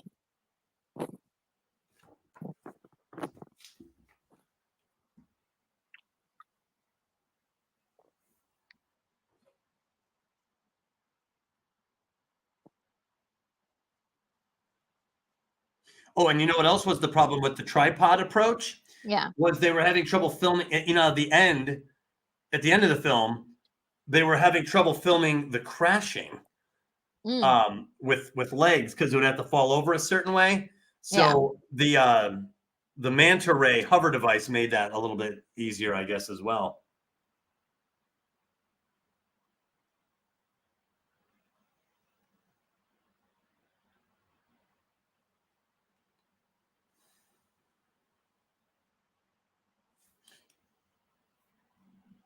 Let me look, Moonbeam.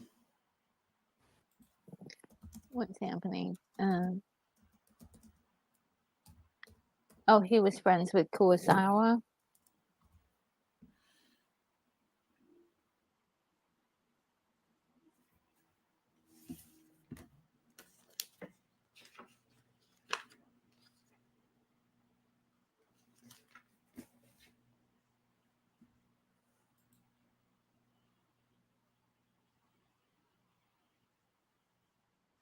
I'm not seeing a lot of crossover in the Google search.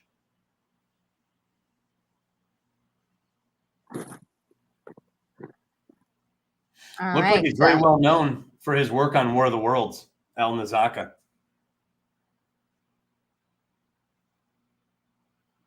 Woof, the fire is starting. Okay, the attack has begun. So all of the lights have gone out. The telephones don't work. The watches don't work, but the cars work.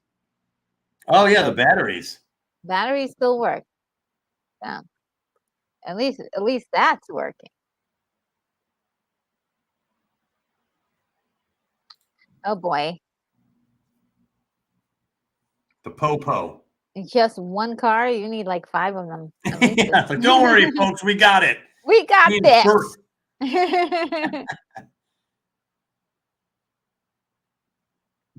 Yeah, this is such a useless response here Yeah. of single squad car. Oh, they see just the ash of the 3 guys. Oh yeah.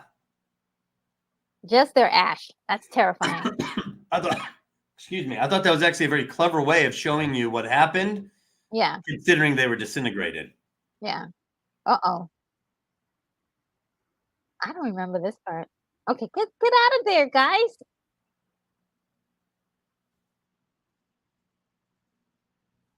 Yo, oh my god, they left him.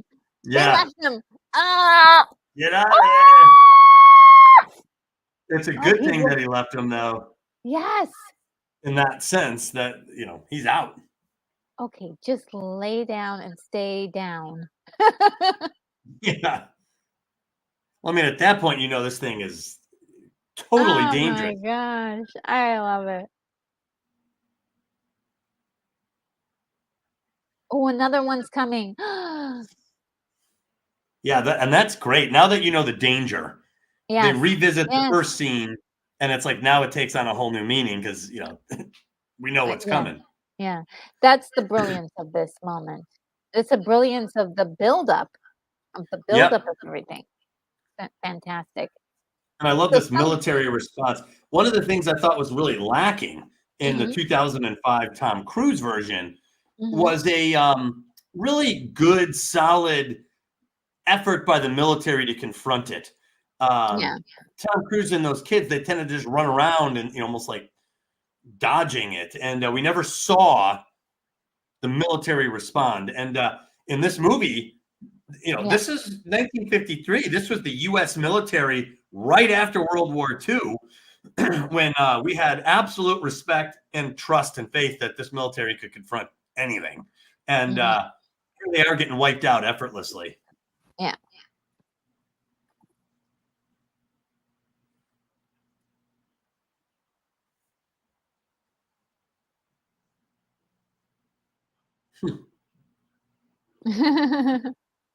right? What's his name? In this movie, Forrester, Clayton Forrester. Is that right? Yes. Oh, I've got some sort of echo. Let's see.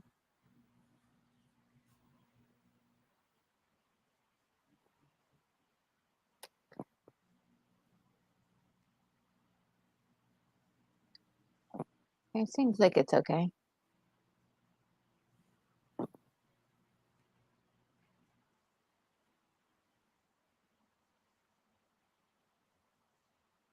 Oh, Gary Carpenter is here. So good to see you, Gary Carpenter. So something like a question. I heard you saying something about changing black and white film to color. How do they find out what color scheme were really in the movie? For example, Oh. I'd love to find out a copy of Yankee Doodle Dandy US. Oh, yeah, I think they just like go back over like old archives. Sometimes there would be uh, promotional material from the movie, and so they can find out what colors they are. And sometimes even in the black and white, you can determine what colors they might have been.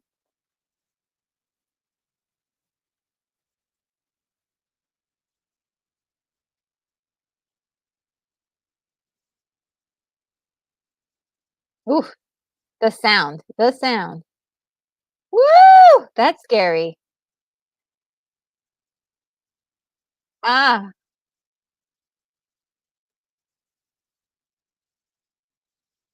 they're after the plane with their rays. Dude, yeah.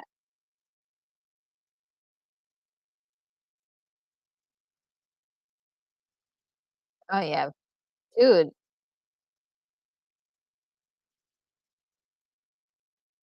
yeah, luckily they didn't get you.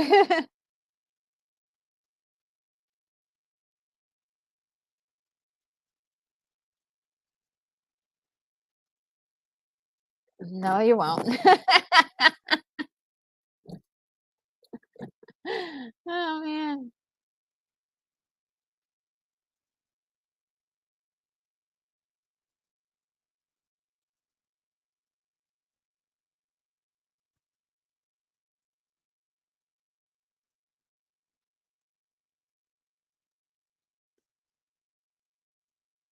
Yeah, this is a really good response from the military.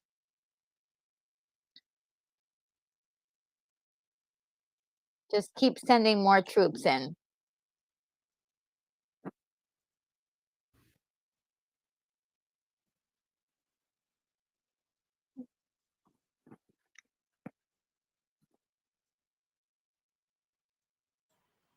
Whoops, I was on mute. Oh, what Have did you? you say? I kept asking you a question. I'm like, man, she does not want to answer this question. It was. Have you ever seen the movie Cloverfield? Oh, no, Oh, I have not. I was like, man, she That's must hate this I movie. definitely don't wanna answer that question. How dare you bring that film up? How could you? They just had a really cool military response in that Oh, film. oh, cool. It's a monster attack city film, and I loved it Mhm. actually. But I I have always, I have yet to see that. I'm gonna put that on my list. oh my god, retro, you would love it. You would Okay, love that movie. okay. Um, like Independence Day did a good job of showing a military reaction, Yes, yes, yes. to these Mhm. guys. Yeah. I thought so too, I think. They and then just the idea of, like, not being able to get through, not being able to make a dent on these guys because their technology is just so far superior. Well, and this is what you've been wanting, right? It had this like outskirts of town feel where you knew the guys were overmatched. And now here's the U.S. military, so Yeah. this is our best response. This is what you want, and Yeah, yeah. these guys are pretty sure of themselves, and as a viewer, you're curious to see this clash. It's like Yeah. two boxers. You're like, okay, let's see who lands the first blow. And then you realize that these guys aren't even an equal match at all. Yeah. Not even close. Yeah. And I know that modern viewers would take offense to the lady, getting everybody coffee. Oh, yeah. Yeah. 'Cause I think, and I like the fact that they kept her in the story by having her volunteer, because that's what she's doing. She's trying to help any way she can Right. as a civilian. So, Well, um, and these things take time, and there's baby steps, and they I this think was in where we were. 1953 this Yeah. wasn't offensive to look at, Yeah, but yeah, today it looks a little secondary, like she's of no other value or something, and yeah, that's yeah. usually the argument that I think is the argument against something like that. Yeah, like, I mean, I think the idea of her volunteering would be cool, but maybe doing something else a little bit more tactile would be probably more, as because she's not military. They would, um, like, having her do. They might even would even make her like ex-military, so she'd be involved somehow. What is her name in this? Oh, Sylvia Van Buren. Sylvia. Yeah, yeah, Sylvia Van So she would Buren. have been General Van Buren. Yeah. Today, like, and, like, Yeah, realistically, like, if you're a civilian, if you're volunteering, you're probably doing, like, helping them with sandbags, or you're helping right. them with, like, with Labor. lifting, yeah, labor stuff. Um, Maybe not doing coffee, and donuts and cookies and stuff like that. I like looking at the difference too, to see how far we've come though for, Yeah. That's uh why I'm so against trying to moderate these things. oh, This yeah. is art. It came from 1953. I want to see what they thought was a great film. And I can look at it and say, this is a great film, Mm, even if things have changed. And I wouldn't make the film identically that way today. I want to see it. I want to see it. And like you said, it's me also a good too. measure of how far we've come when you Yeah, get to see yeah. that.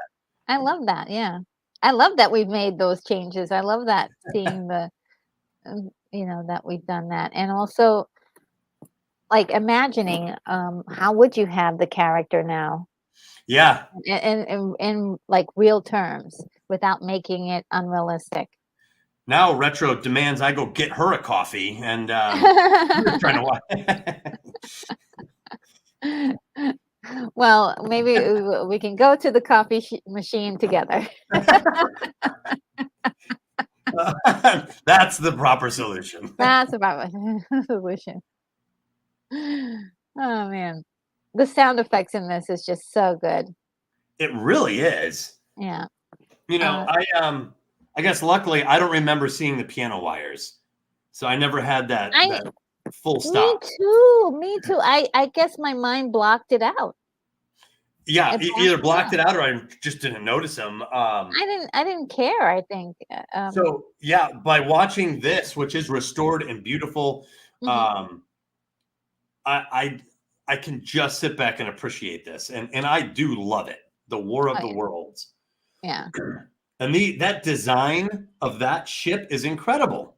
Oh, it's fantastic. It's so And the brilliant. It's like a strange manta ray hoverboard body with Yeah. this cobra head on it, Oh, yes.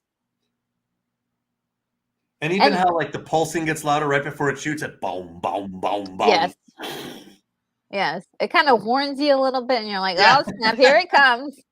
yeah. And then it like sprays. It's like sparks that Yeah, heat ray that it yeah. uses.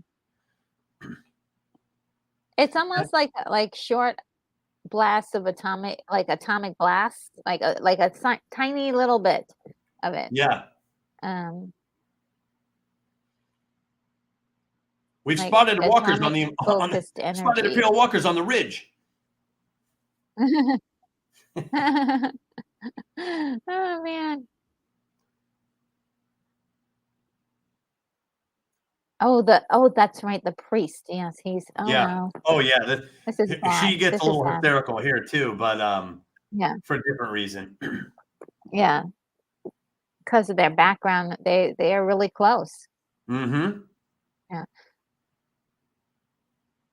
Well, and I think like a moment like this, the three guys that confronted the ship in the beginning, it does show humanity's effort as attempting friendship, Yes. Yes. versus just an immediate military response. And Yeah. I think that's good because it really shows that we tried. It's not like, you get it like when the day the Earth stood still, like Mhm. shoot the guy right away, right? Yes. It So was really. right, so you're like, well, that's not going to help negotiations. Yeah. Here, you see a sincere effort by human beings to fearlessly show, friendship, and this is like not interested is the Yeah. response. Yeah.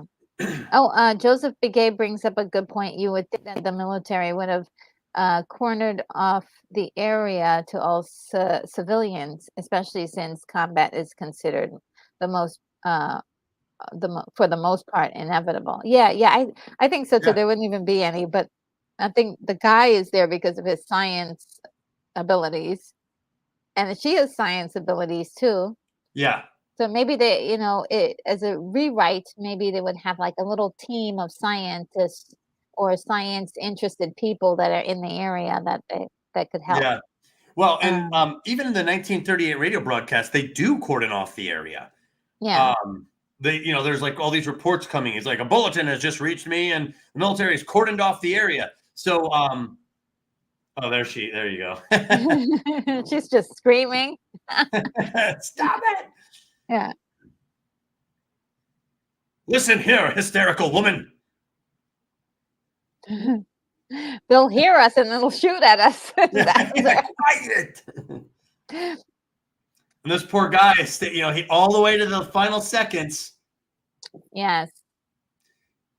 And this is really what sets off officially Yeah. the War of the Worlds. Yeah. You don't shoot a priest in 1953 like this. And then she screams. There he goes. Now we know. Yeah.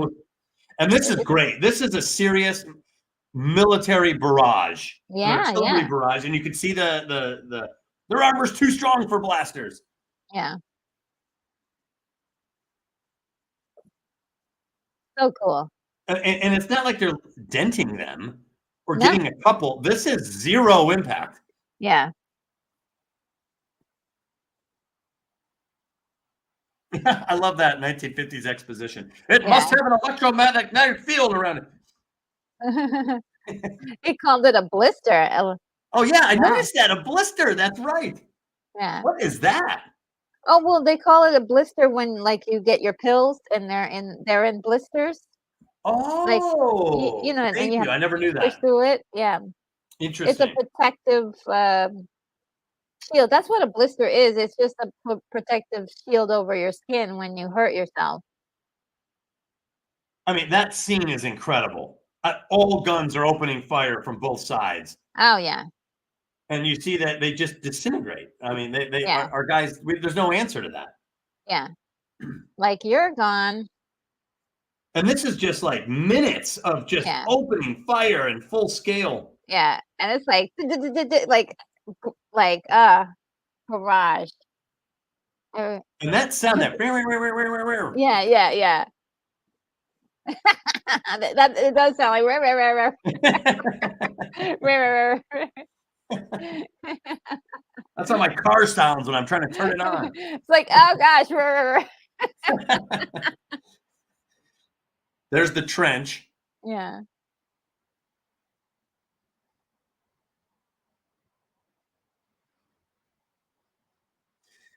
I mean, I'm sorry, but for 1953, that is great.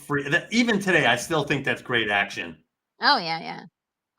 Oh yeah, that's pretty good. There's something about, They are I mean, tearing all them three up. are opening fire. Oh yeah. And it's like Yeah, and then that they make sure that sound continues like yeah. and it's like the last sound you'll hear before you burst into flames. Man, 100%. And what's interesting too is, like Star Wars does this Yeah. movie introduces a palette of new sounds you've never heard before. Oh, yes, And because yes, of the effective usage, they establish themselves as this is what it sounds like. This is the world. This is yeah. so when you hear that like pulsing Oh, or the shooting, like it's already captured in your mind as there's the retreat. yeah. Begin retreat. Captain, they're just going at it. Oh, this scene, I kind of got a kick out of this scene. He stands in front of the camera right here.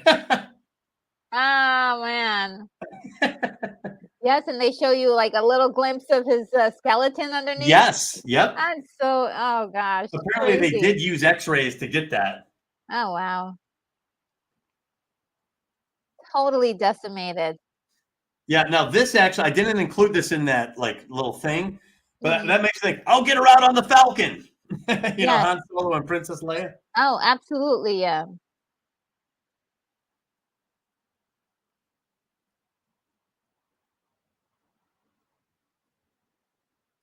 Here comes the Air Force. Yeah. Which in 1953, that's the end of the story. Those guys Yeah. coming in, you're done. Yeah. Oh, there's a She this is has a like the great best. shot, right? I love Oh, that shot yeah, right yes, there. yes.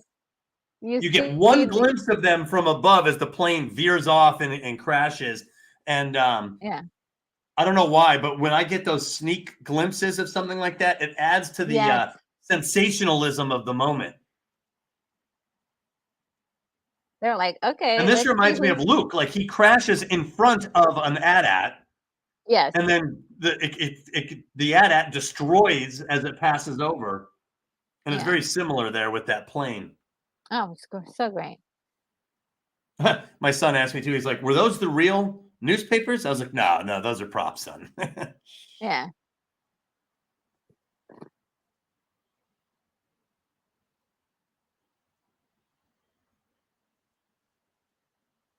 Yeah, they're showing you that landmark from Los Angeles there.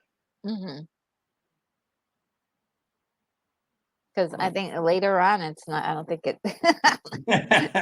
It's gonna be a different picture of Los Yep. Angeles. You're gonna need a new landmark in LA.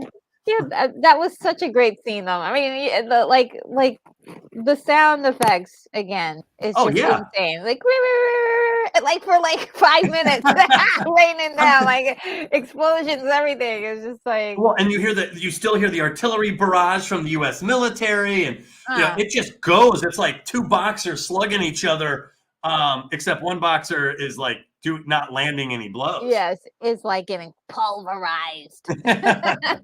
No disintegrations. Oh man. It reminds me of that scene where Captain Nita is talking to Vader. Yeah. He's like a little thing. I think it's Captain Nita. He's like telling him to go ahead and keep going. And they're like, "Yep, everything is proceeding as like on schedule." And they're just like I was blowing going to stuff kick out up. at Empire's. Yeah, at Empire when Captain Nita's like, "I will accept full responsibility and go tell Vader." And the other guy doesn't say anything. No! The other guy's just like, "Okay, okay." He doesn't say a word. He's just like, "Whatever, man, you're done." Yeah, you're done for. Apology accepted. Oh my goodness. Oh man.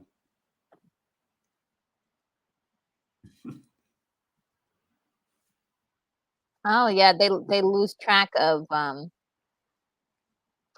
main guy here. Man, Oh, all the animals are fleeing. they're like, oh, forget this. We're out. When the animals are running away, you just know that something's wrong. Oh, they're just traumatized. Look at that traumatized look on his face.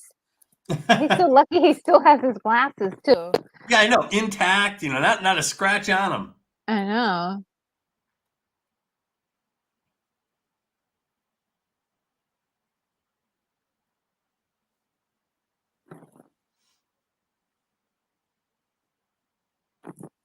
Oh, I always got a kick. I kind of got a kick out of this. Like Yeah. she's like an angel. She's sleeping Yeah. like an angel. They Yeah. take time. The movie takes time to Yes. establish that. Yes. To see that he's, finding humanity in her and connecting to Mm-hmm. that. Yeah.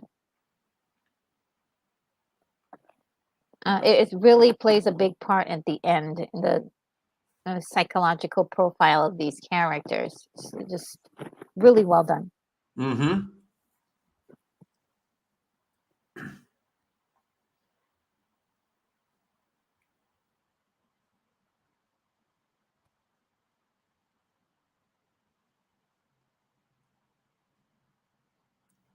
Man, those eggs look good. That's like Right? 1953 vintage eggs for you right there.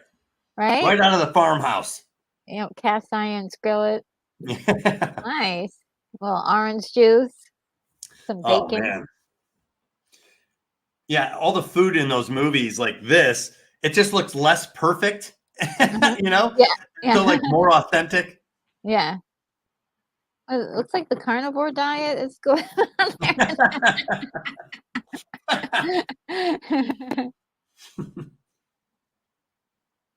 What is that, like red meat and salt and water or something? Yeah, yeah, and I think eggs are allowed. Oh, Oh, maybe dairy is not allowed. I'm not sure, but yeah, there was that one. It's just red meat, salt, and water. yeah. Yeah.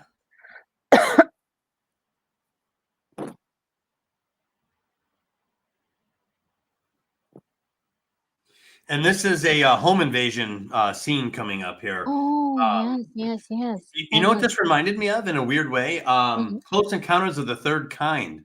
Remember? Have you seen that? Yes. Yeah. It's Okay. been a while though. Yeah, but I've seen it. It's the woman. Oh, I forget her name. And her son. And the Yes. aliens kind of lay siege to her house. This reminds me a little bit of that. This alien presence in the home. Yeah.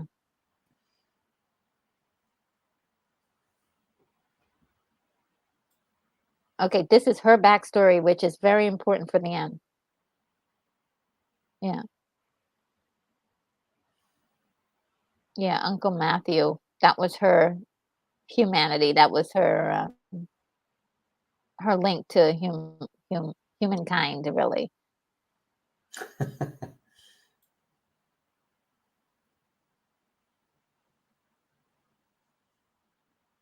Yeah. Harold the Hatter had a pretty good comment about vulnerability. Oh, yeah, let's see. Red meat, salt, and water when No, you not that desire one. to hypertension. Going. That's a good comment, though. That's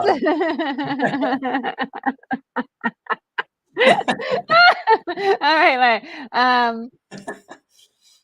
okay. Yes, Harold the Hatter says, we don't seem to understand that there's power in vulnerability. Yes. That's why many of the characters that we really actually like, they're they are vulnerable, and that's why You, we side with them many times. you totally nailed it. Mhm. Vulnerability is what makes you cheer for them because clearly there's a sense that something's unfair. Yeah. And but if your character never is vulnerable, then you feel sorry for everyone else around them that they beat all the time. You can hear them in the background just destroying stuff, Oh man. man, I do not want to look out the window and see that. No. you know. You need to find the basement. Yeah. Now, I'll say one thing. This scene in the newer version, the 2005 version, was modified in a very unique way, and I thought it was really done uh, quite nicely. Yes, To the be very basement honest. scene. Yeah. Oh, yeah. Yeah. It was really done well. It had a lot of tension and leave some moral questions on the table. Well, and also there was a that cool scenery comes up from the basement and the house is gone. He like opens the door and there's no house any. That was pretty cool. Yeah, yeah. Oh, this thing is creepy. Oh, yeah. Do you remember? Was I telling you? Well, I think I told. I think it was you. Did I tell you how if I see a face that I'm not expecting to see, that freaks me out? Was I telling you that? What were we? I don't think so. Okay, well, this a scene like that's coming up. When I was a kid, my bed was right by a window, and it had one of those old shades that you Oh, yank no. and the shade goes up. And there Yeah. was headlights that went across my shade, and I could see a silhouette there. And I yanked it up, and there was a freaking person there. What the heck? And it scared me at a young. I was a little kid. Scared me beyond belief because there's I didn't expect a person to be there. Yeah, and there's a face in my window. Oh, no. Yeah, scared the hell out of me. Scared the hell. So to this day, if I see a face that I'm not expecting to see, I'm like immediately. So anyway, there's a scene here where they turn around and this thing's like right there, and I'm like, oh, it still gives me the creepers. Yeah. Oh, they're ready to shoot first, though. Yeah, Moonbeam knows what I'm talking about. Yeah, it was scary, man, because you're expecting, I don't know, anything but that. And then you see another one come in the background, another meteorite. Oh gosh, they're just like, this is so cool. How they have this aperture. Yeah. Now in the books, they had the 3-leg tripods, but they also had these like tentacles that would whip around and grab you and pull you. And yes, and then in the movie though, they had it where it was like eating people or something. It was so creepy. well, the design of the war machines Hmm. in the 2005 film was much better. Yeah, I don't know. I can't say it was much better because it's different. It was different eras. I think what I meant to say was it's more true to the description in the book. That's what I meant to say, because these war machines are freaking iconic.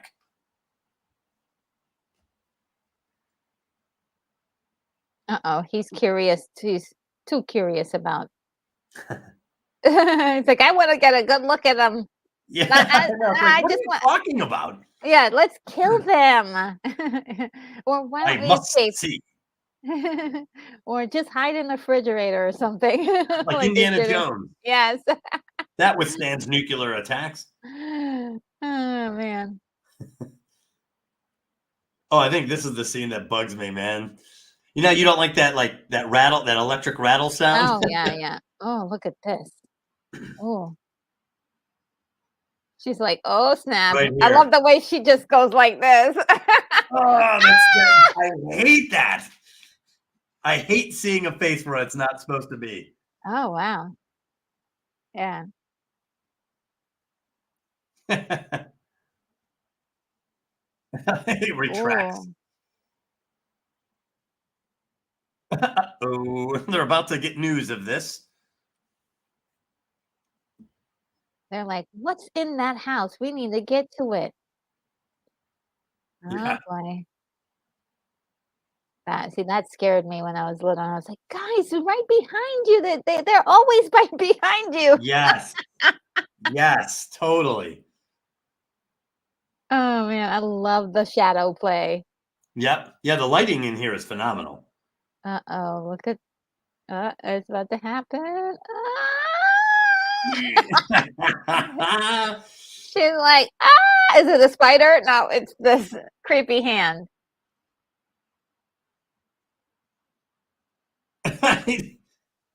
Flashlights do it all the Yep. time. Oh, wow. It looked like E.T. a little I was bit, the shape. just gonna say it's like Yeah. evil ET. Oh, man. Yeah, he did. He sounded like ET too, right Yeah, there. yeah, yeah, yeah. They could have like a a battle between the ET planet and this weird planet. I don't know. ET people seem pretty pacifist. Yeah, they do. Pacifist gardeners. They were actually, they're actually, oh gosh. There you go, Retro. Get a hold of yourself. We're trying to fight a war here. That would have been me the first moment, though. The aliens are here. Oh my god. I'd have to put on the 1950s blazer and be like, Retro, get a hold of yourself. You're acting hysterical. Oh man.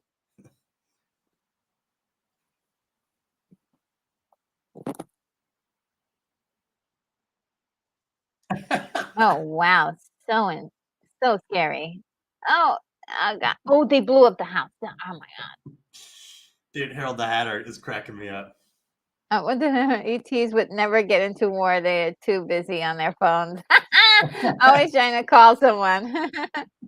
Well, he's like Douglas, and he's quoting me. He's like, I hate seeing a face where it's not supposed to be. Quote, is going to be my new mantra in life.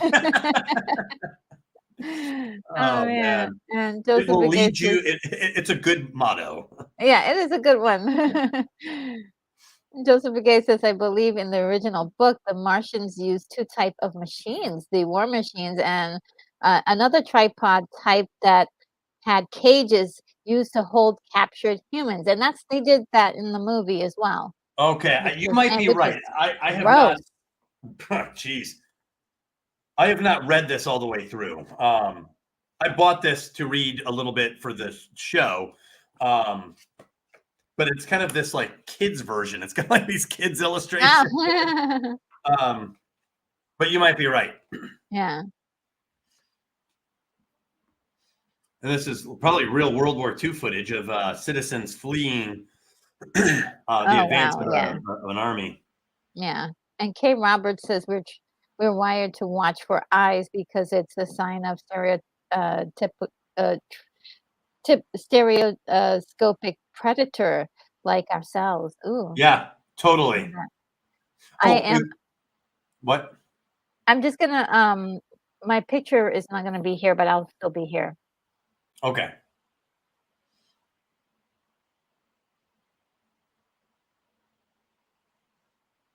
Yeah, this is like the retreat of humanity in the face of an unstoppable force. This is a cool montage. It's interesting that they do a voiceover suddenly, right? Yeah, yeah. And it's fine. Like they did this in the beginning, you know, so we're used to this narrator just coming in every once in a while and talking. Hello again. It's me, Bing Crosby. I'm just gonna tell you what's happened. Well, you know, if used properly, you know, they always say not to do voiceovers and stuff like that, but some of my favorite scenes, there are excellent scenes done with voiceover. I always think of like the opening to Lord of the Rings. Oh yeah, and this works perfectly here because the book was written similar to the book Dracula, where you have these like drops of information from like newspaper excerpts and stuff like that. Oh, okay. Yeah. Yeah. So, and then some of it's narrative. So there is a certain appropriateness for voiceover, like telling you some of this stuff. Oh, they're showing us their battle maneuvers. This I appreciated a lot because 2005 War of the Worlds, there was never any sense of any tactical brilliance to the attack. They were just there. They were just combing through the city.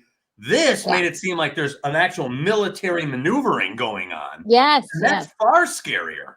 Yeah, that's way. You know, a tactical attack. That's what I thought Star Wars did so good with that the new movies and stuff do not do well. Is a lot of Star Wars, they have a minor tactical overview. Yeah. You know, you could see here the exhaust port. They give you a tactical overview of what they're going to do, and then they do it. Well, you know, movies, they skip that step. Yeah, you know exactly what they're attempting to do when the planes are flying through this little area. You're like, okay, they're trying to get to that the exhaust Yeah, right. port, but you're you know, and when they are failing, you're like, oh my god, they got to send somebody else in there. You know. Right. So you get a sense of logic to the action, Hmm. and that's what tactics do. It's logical movements of personnel and material in war. Yes. And when you give the audience a glimpse of what each side is attempting to do before the action starts, you give the audience a chance to understand the action. And like you said, when things start going sideways, you understand too. Like Yeah. you'll see a character say something, if they get past this point, we have to Yeah. retreat or something. And then Yeah. you Yeah. know the second the enemy gets past that point that there's the war is lost. So Yeah. Yeah.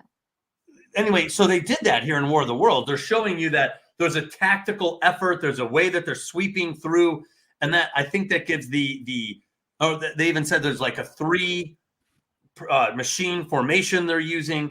Yeah. So it gives it a creepier sense because there's an intelligence behind Oh the action. yes. It's not Yes. just random. Yeah, and it also makes the government look smart too. They're like Exactly. we see what you're doing. We know what you're doing, and we're gonna try to do our best Right. to counterattack. And here, And female scientist. mhm, yeah, I just remember sometimes I'm surprised, and it's weird because I feel like the way they promote movies today, they say yeah. stuff like the first female action star ever. And it's like, what? That's it. That's not true. So sometimes I feel like they've overstated some of it. So I was like, here, we have a STEM worker right here in Yeah, 1953. yes, yeah. And she's highly valued. I mean, Yeah, she's she's one the that one they telling them and they're listening. yeah, yeah. There's a lot of movies like this, and we don't give it enough credit, but Agreed. I totally agree they with that. If anything, instead of condemning the older films for what they're not great at, we should be proud of the films for getting it right on some things that we think of as modern all the yes, way back in 1953. yes, I think so too. I think so too. I thought it was kind of creepy and weird too how the machine had blood, Yes. Ugh, right? Isn't that yeah. weird? Yeah. Oh, I love this part. um, where they're kind of showing you what you could see. And they show them like coming up to the lens and looking at it and stuff, you know? Yeah. Remember, like in RoboCop, they would do that. They show them all like talking to Robo. Yeah. But right here, I love this. It's like pure 1950s noir right here. Yes. Isn't it wonderful? Yes, I love it.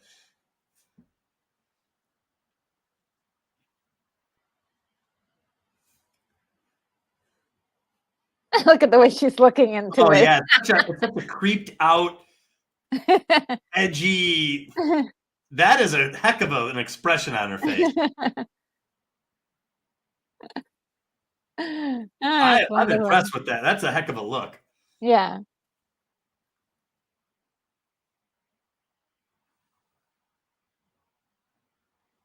Oh, please. If you want Martian blood, you're gonna get a lot of it after. Oh, look at these planes. I They're love it. awesome. That makes me think of that like Nazi bomber in Raiders of the Lost Ark, Oh yeah, yeah. because that's like a stealth bomber look for Mhm. then, which I think of, I guess, as a more modern design. But I obviously, think so too. Like, don't they? Yeah. man, I'd be scared to fly this thing back then. Like, is this gonna get up out of the off the tarmac? I know. It's so cool though. Oh my goodness. Look at all like the diesel fumes and everything. Oh man. Whew. That is a lot of machinery up Yeah. there. Yeah. Yeah, I remember seeing Band of Brothers, and they have some incredible footage of Oh. um, some of these big ships flying over Germany and getting a lot of flack. And out the window, you could see one explode and like lean off and veer all the way down to the ground. And I just remember, God, I would hate to be up there. I would hate to be up there. You have so Yeah. little control over whether you make it or not. And planes and turbulence are scary by itself. Yes. And can you imagine being in like severe turbulence and someone's shooting at you and you have to concentrate and do a job? Yeah. Those guys, I don't know how they do it, man. Yeah. And also you're carrying deadly weapons on Oh, your yeah. If you get vehicle. hit, Yeah. that's a heck of a shot. Yeah. All the people. Yeah. That have just like abandoned their homes because they're just like, oh my God, we're gonna die. Yeah. And pre CGI, you had to dress those people up and put them out there to get that shot. I was thinking that shot from Gone with the Wind where they start with her and one soldier, and then they start pulling back and they pull back and they pull back, and you just see thousands of soldiers. And I always appreciate that in old films, how they will construct a shot using real people by the thousands to get the shot right, and we don't do that anymore. Yeah.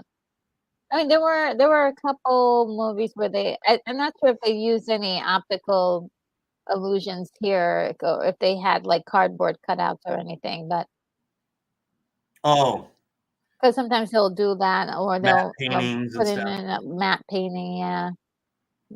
But ooh.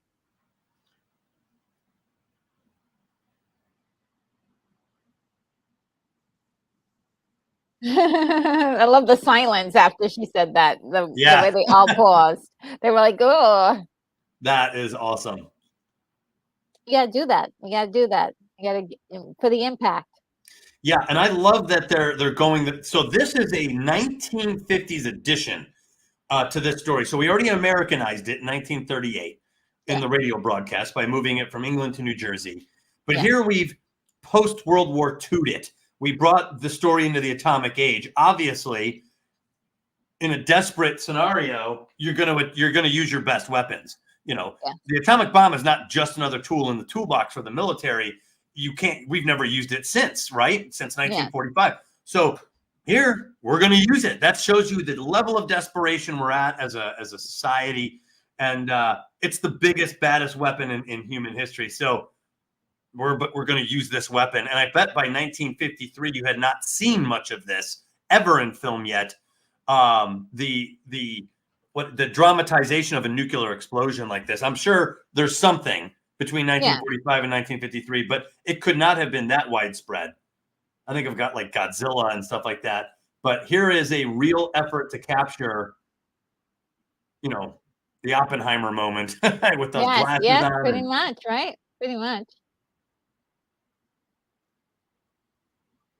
And they tried to simulate that mushroom. That's a great shot right there. Yeah. With the wind sounds. The wind and the atomic blast. I mean, that's a great way to show the power of the weapon without incredible effects. I mean, those are minor effects, but to great effect, to great usage.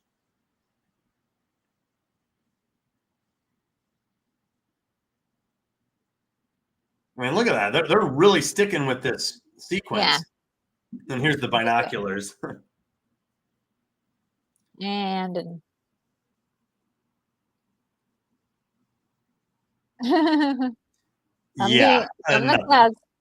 no effect. They're like, oh, thanks for cleaning. We got a top coat. Yeah, thanks for bathing your home turf in radioactivity.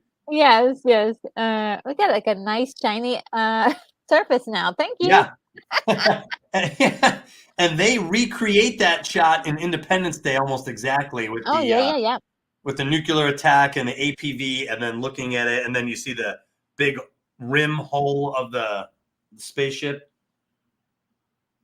I mean, I don't know, man. If you're human, if you're on Team Humanity, it ain't looking good, man. Nuclear bombs don't do anything.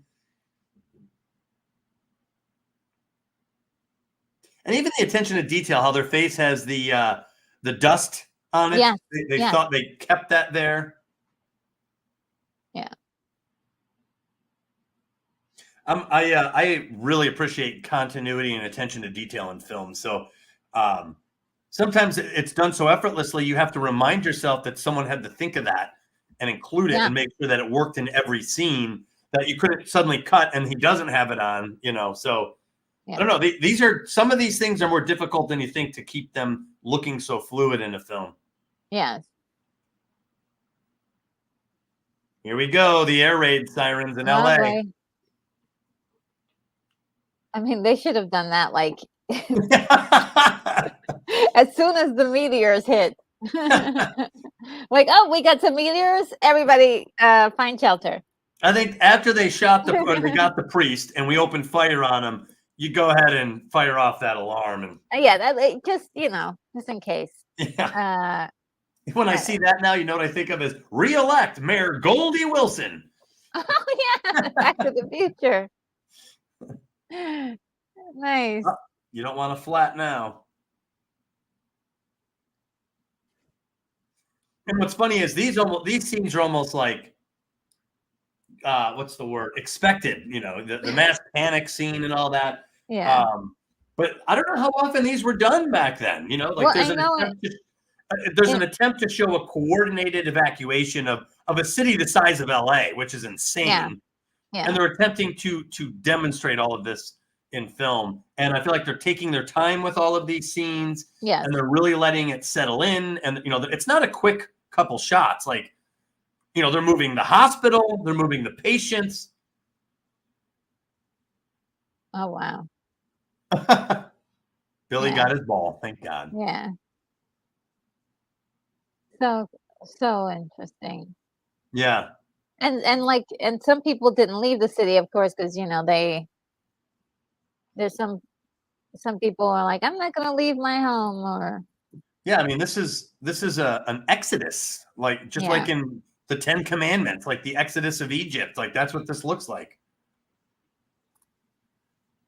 Well, I guess the aliens have occupied that part of the world, and they show you it going all up the mountain right there. People walking by foot to,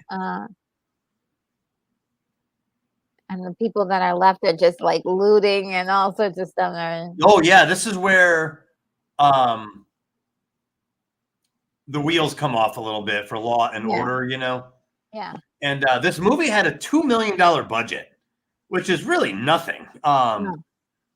So they got for $2 million, they got a lot out of that money, and they really, I mean, can you imagine making this film for $2 million? I mean, I know there's inflation and everything, but still, even for 1953, $2 million has got to be a low number.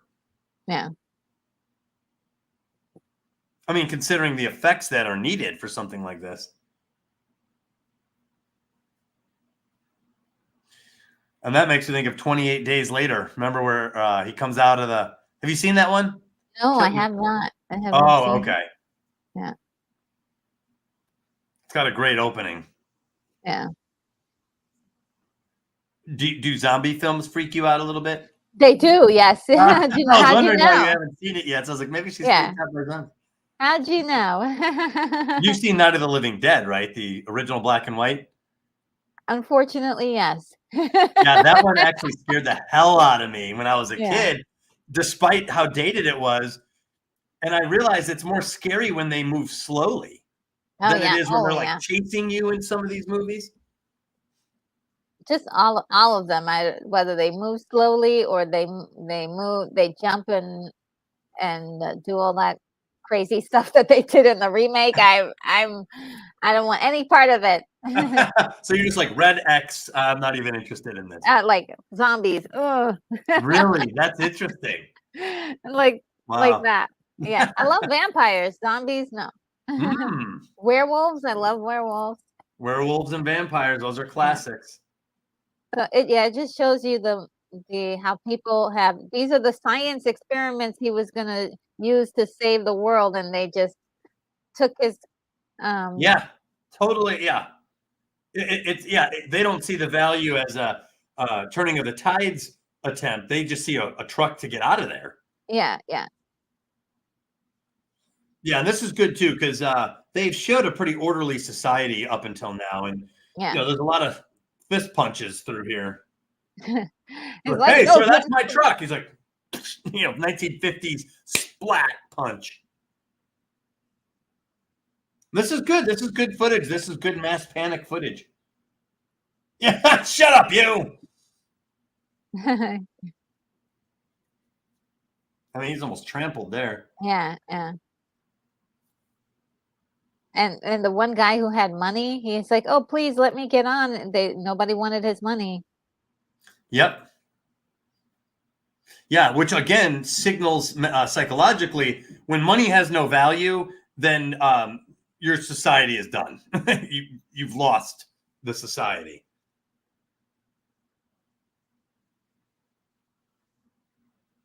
Oh. Yeah, I like how he's really looking for her. And they did set it up with the dialogue. Yes. She's like, I remember feeling really alone, and I went, to the church, and I waited by the door. So they did set up this They sequence. did set that up, which is great. It's great. So now he's like, okay, if there's anything else, I can't save the world by being a scientist. Let me at least find her. Because she said that the one that the only person who loved her in the world would find her. And it was her uncle, right? The priest? It was her uncle. And so right, which then also supports the scene where he dies. It made that scene more powerful. And it also supports her panicking when she sees him walking to his death, So the dialogue, it did several things there. Yeah. And again, we talk a lot about writing, and that those weaving those emotional bonds in there that she has, and just verbalizing it. School bus. There's the school bus. They attacked the school bus, guys.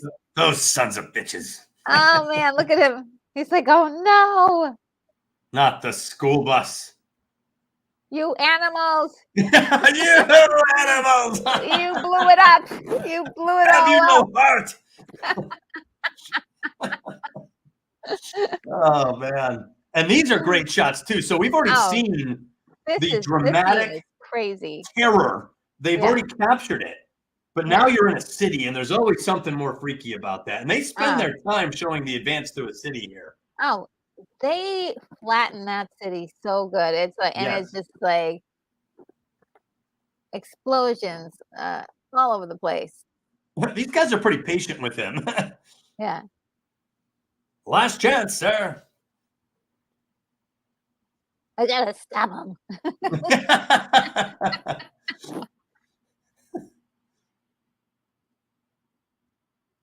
Oh, heck no. I mean, dude, you don't want to be around that. Here we go. A monument. I mean, this is great stuff. That's a great shot. Yeah. They're like, your monuments, bye-bye. Gone. And, I think 1996, which is when Independence Day came out. Yeah. I remember seeing the trailers for Independence Day and the scenes where they had like the White House, the thing came down and shot the ray at the White House, and the White House exploded. It captured my imagination so much in 1996. Yeah. I could not wait to see Independence Day. So back in 1953, this must have been a hell of a thing to witness in a film. Oh yeah. And those sound effects will haunt your dreams. Yeah. like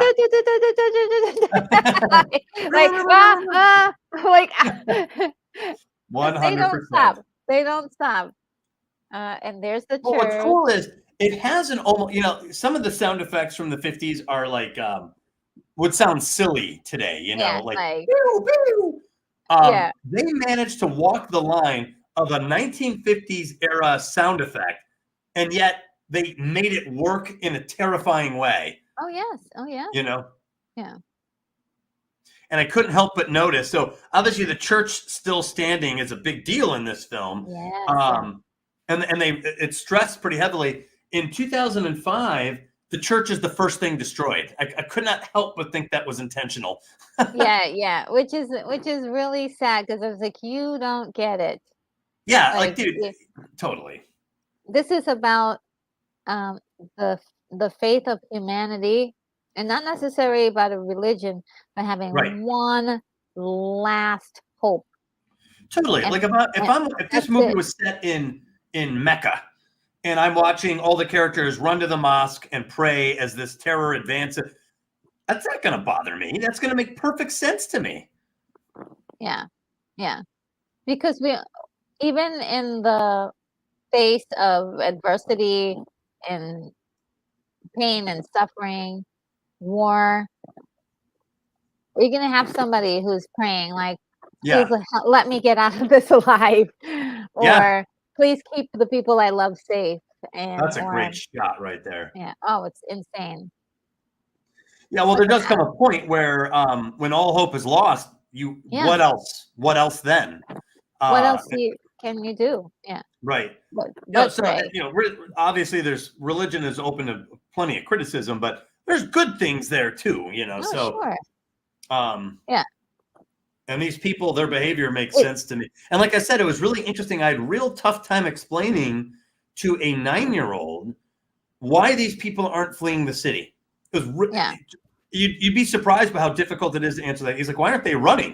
I was like, oh, well, they're praying to God. He's like, yeah, but wouldn't it be better to run? I'm like, well, yeah, but the people who are running aren't much better off either. Yeah. So, there's a sense of safety and security here, and resigning your life to whatever comes at this point. You've accepted your fate. So, but it was really hard to explain it to a 9-year-old. Yeah.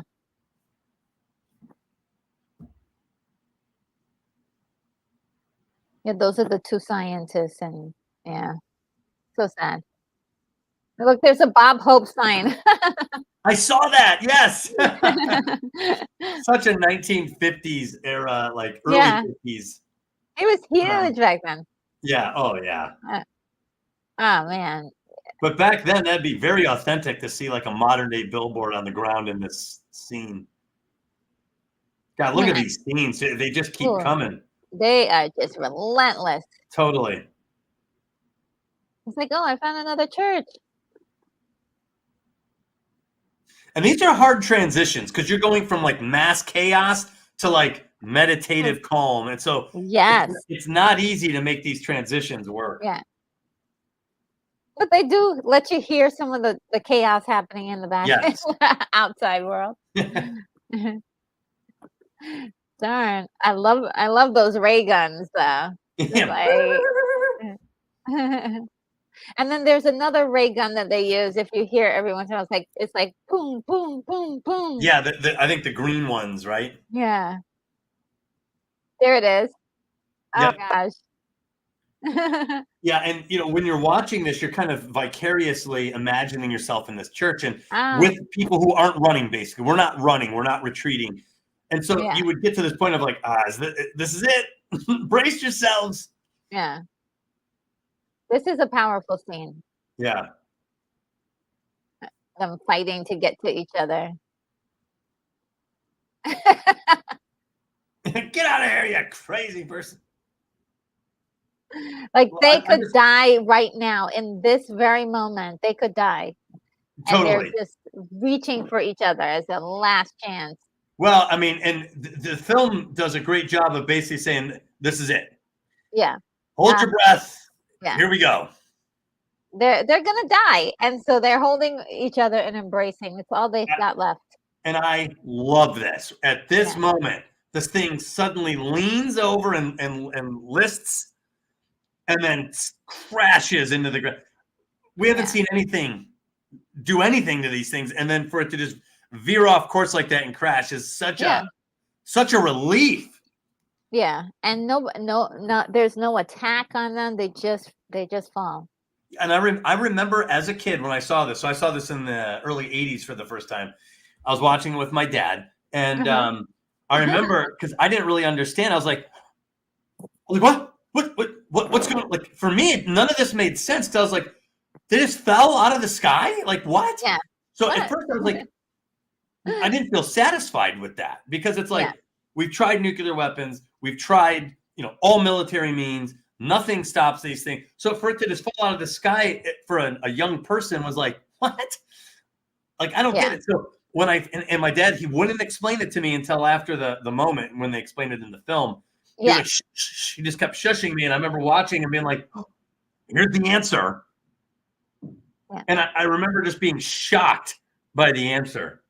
Yeah. And satisfied. Even as a kid, when I found out what it was, I was like, oh, wow, that's cool. Yeah. But I love how creepy this is. Like, Yeah. help us. Yeah. It's like, It dude, looks, no sympathy on this side. yeah.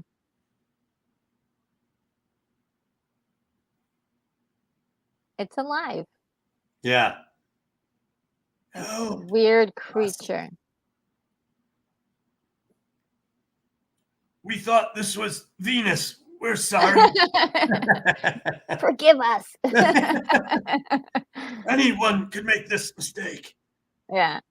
Another one crashes. Yes, I love it. No, it's an epidemic or So, and now that I think about it, Independence Day uses a virus, but it's a computer virus. So yeah. they Oh, really you're so right, copied yeah. this more than I even thought.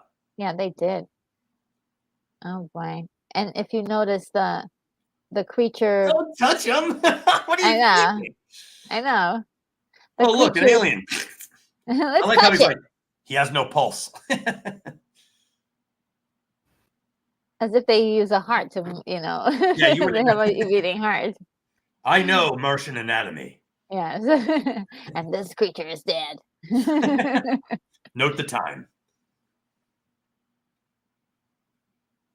Yep, he says we were all praying for America. Yep. Yeah. And the church bells rang. Yeah. Yeah, I love it. They show all of them going down. Yeah. And there's something so satisfying in a movie that's not letting you off the hook.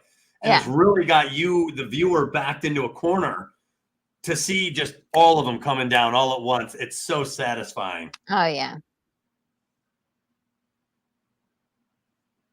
The Taj Mahal. They destroyed everything. They're like, can we have it, but like broken a little bit? Yeah, just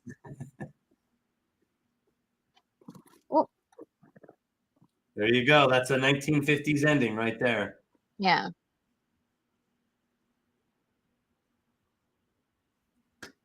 A Paramount picture. Very nice. Oh my goodness, guys. Yep. Wow, wow, wow, wow. Oh, fantastic. The War of the Worlds, everybody. Ah, Yeah.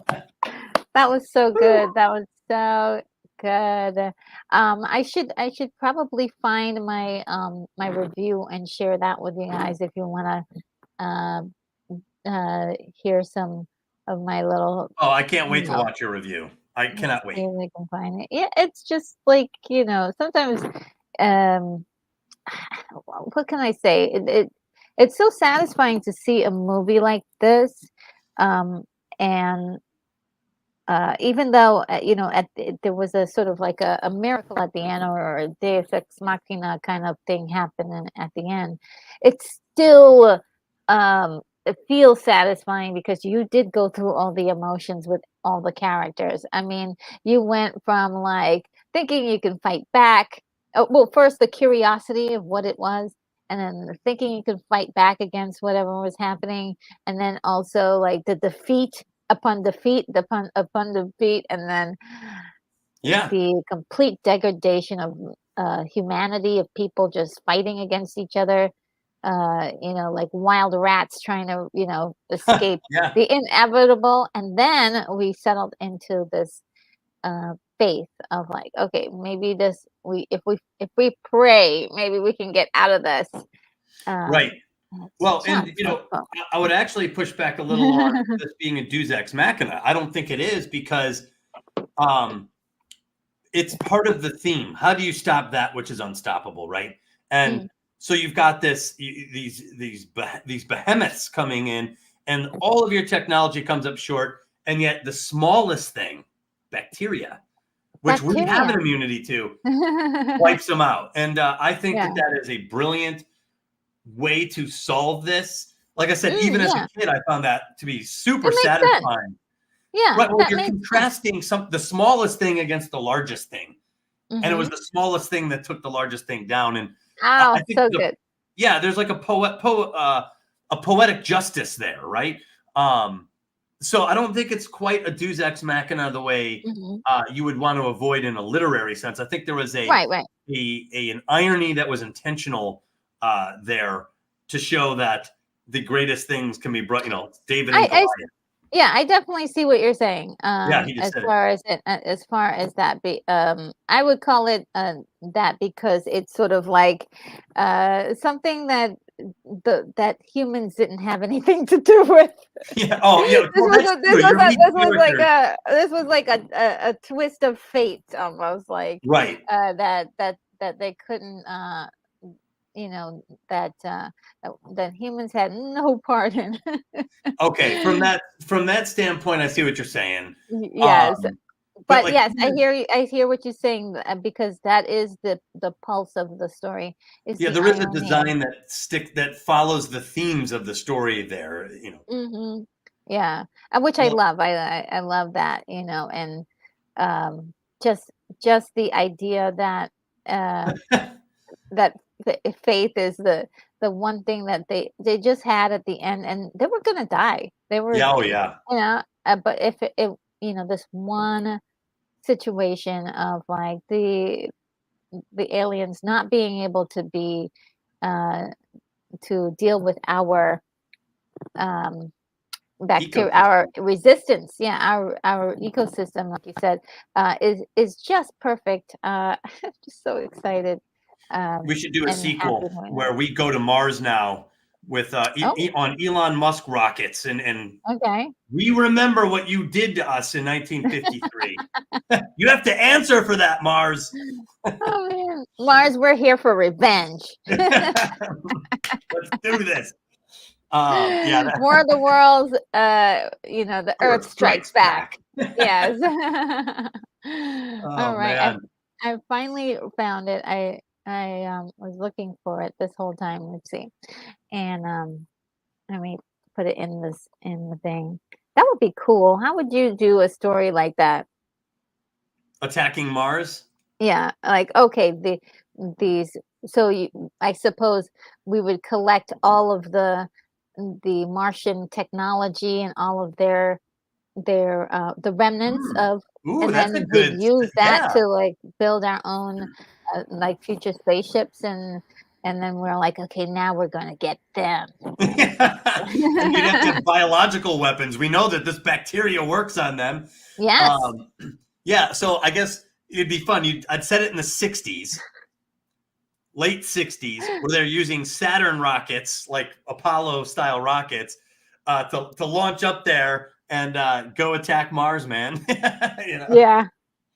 I love this. I'm gonna there's a message in here I want to highlight really quick. Before I do that, I'm gonna put in the link to my review.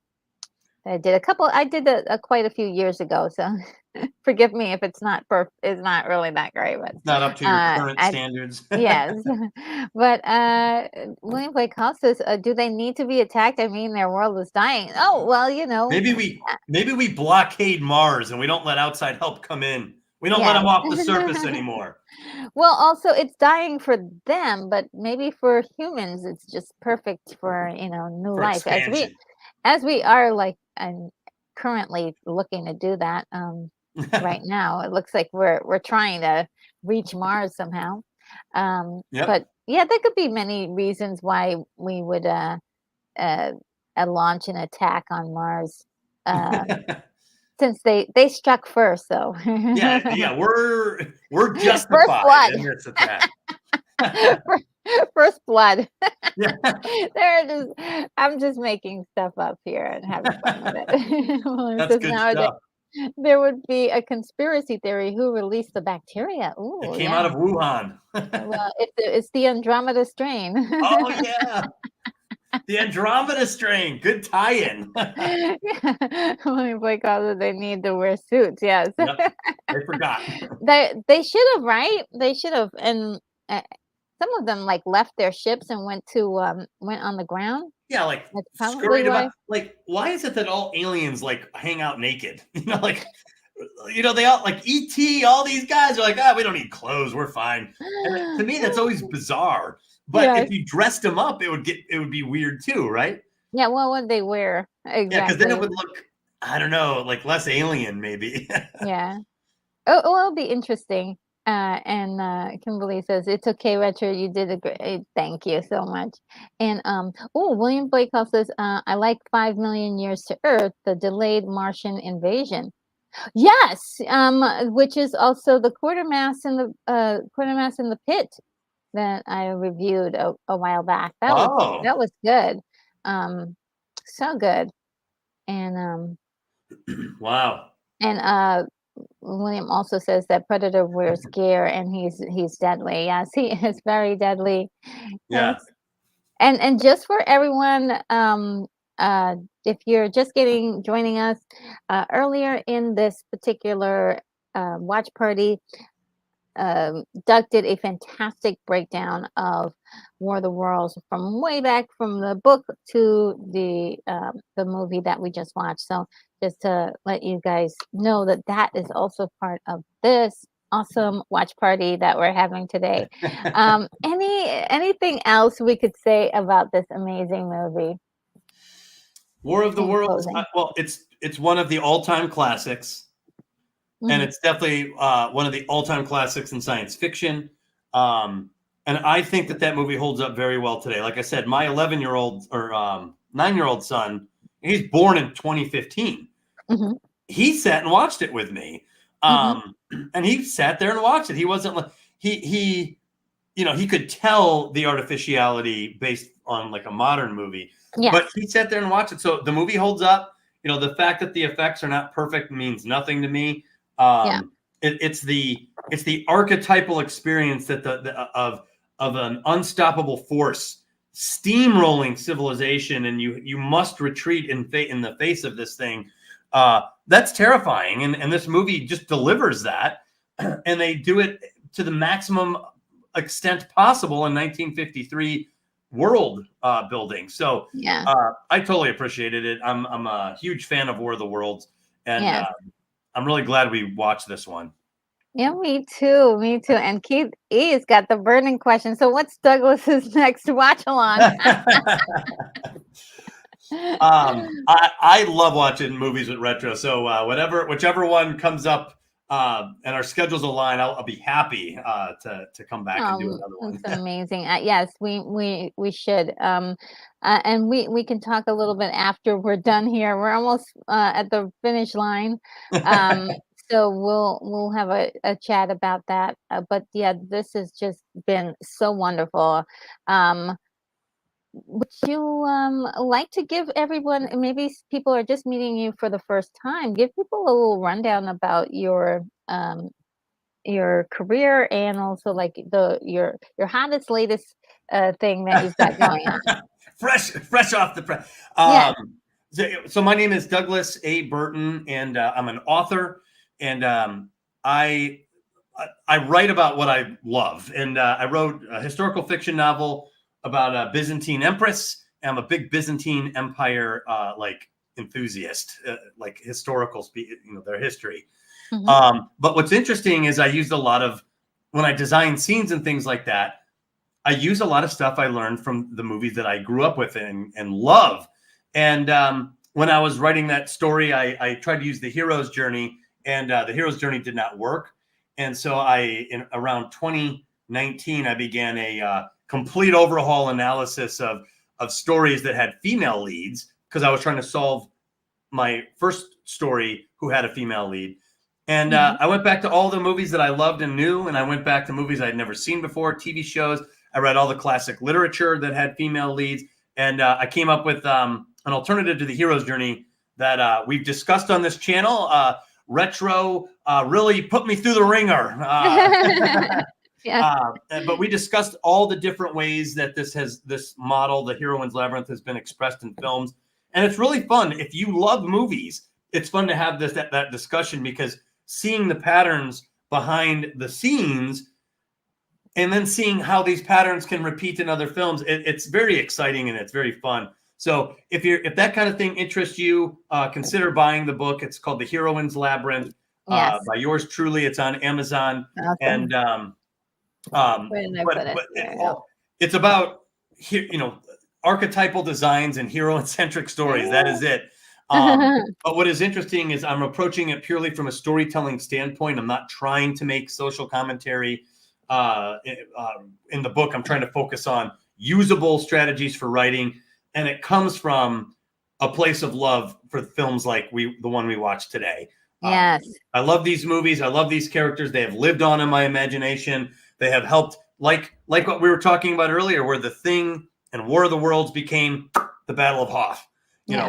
You draw from these as a writer, and I plugged them into a Byzantine Empire story. Yeah. There's things with Luke Skywalker and Obi-Wan Kenobi, archetypal design, that I used in a book about a Byzantine empress. So it's amazing how flexible these creative expressions can be. Yes, and that book is Faraway Bird. Faraway Bird is the book about Empress Theodora. It's an award-winning book. It won multiple awards, and I'm very proud of it because there's not a lot of books on the Byzantine Empire. So I had set out a long time ago. I was like, I'm going to write a book about the Byzantines. And I feel like I did it. And I'm currently writing the sequel to that right now. So, my goodness. Okay, yes. So I've got links in the chat.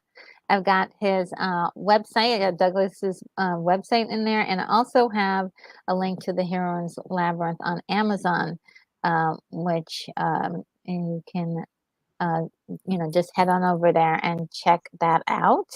And Shari Lee says, thank you, Retro Nerd Girl. Oh, my pleasure, my pleasure. Yes, and Kimberly says, thank you as well. Thank you for being here. You guys are just wonderful. Thank you for everyone for being here to enjoy this incredible show.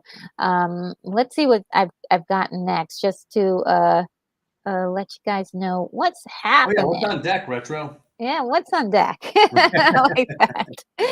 All right, so I'm editing even now the secret channel member video for you guys. So there is one that's going to be coming up on Monday.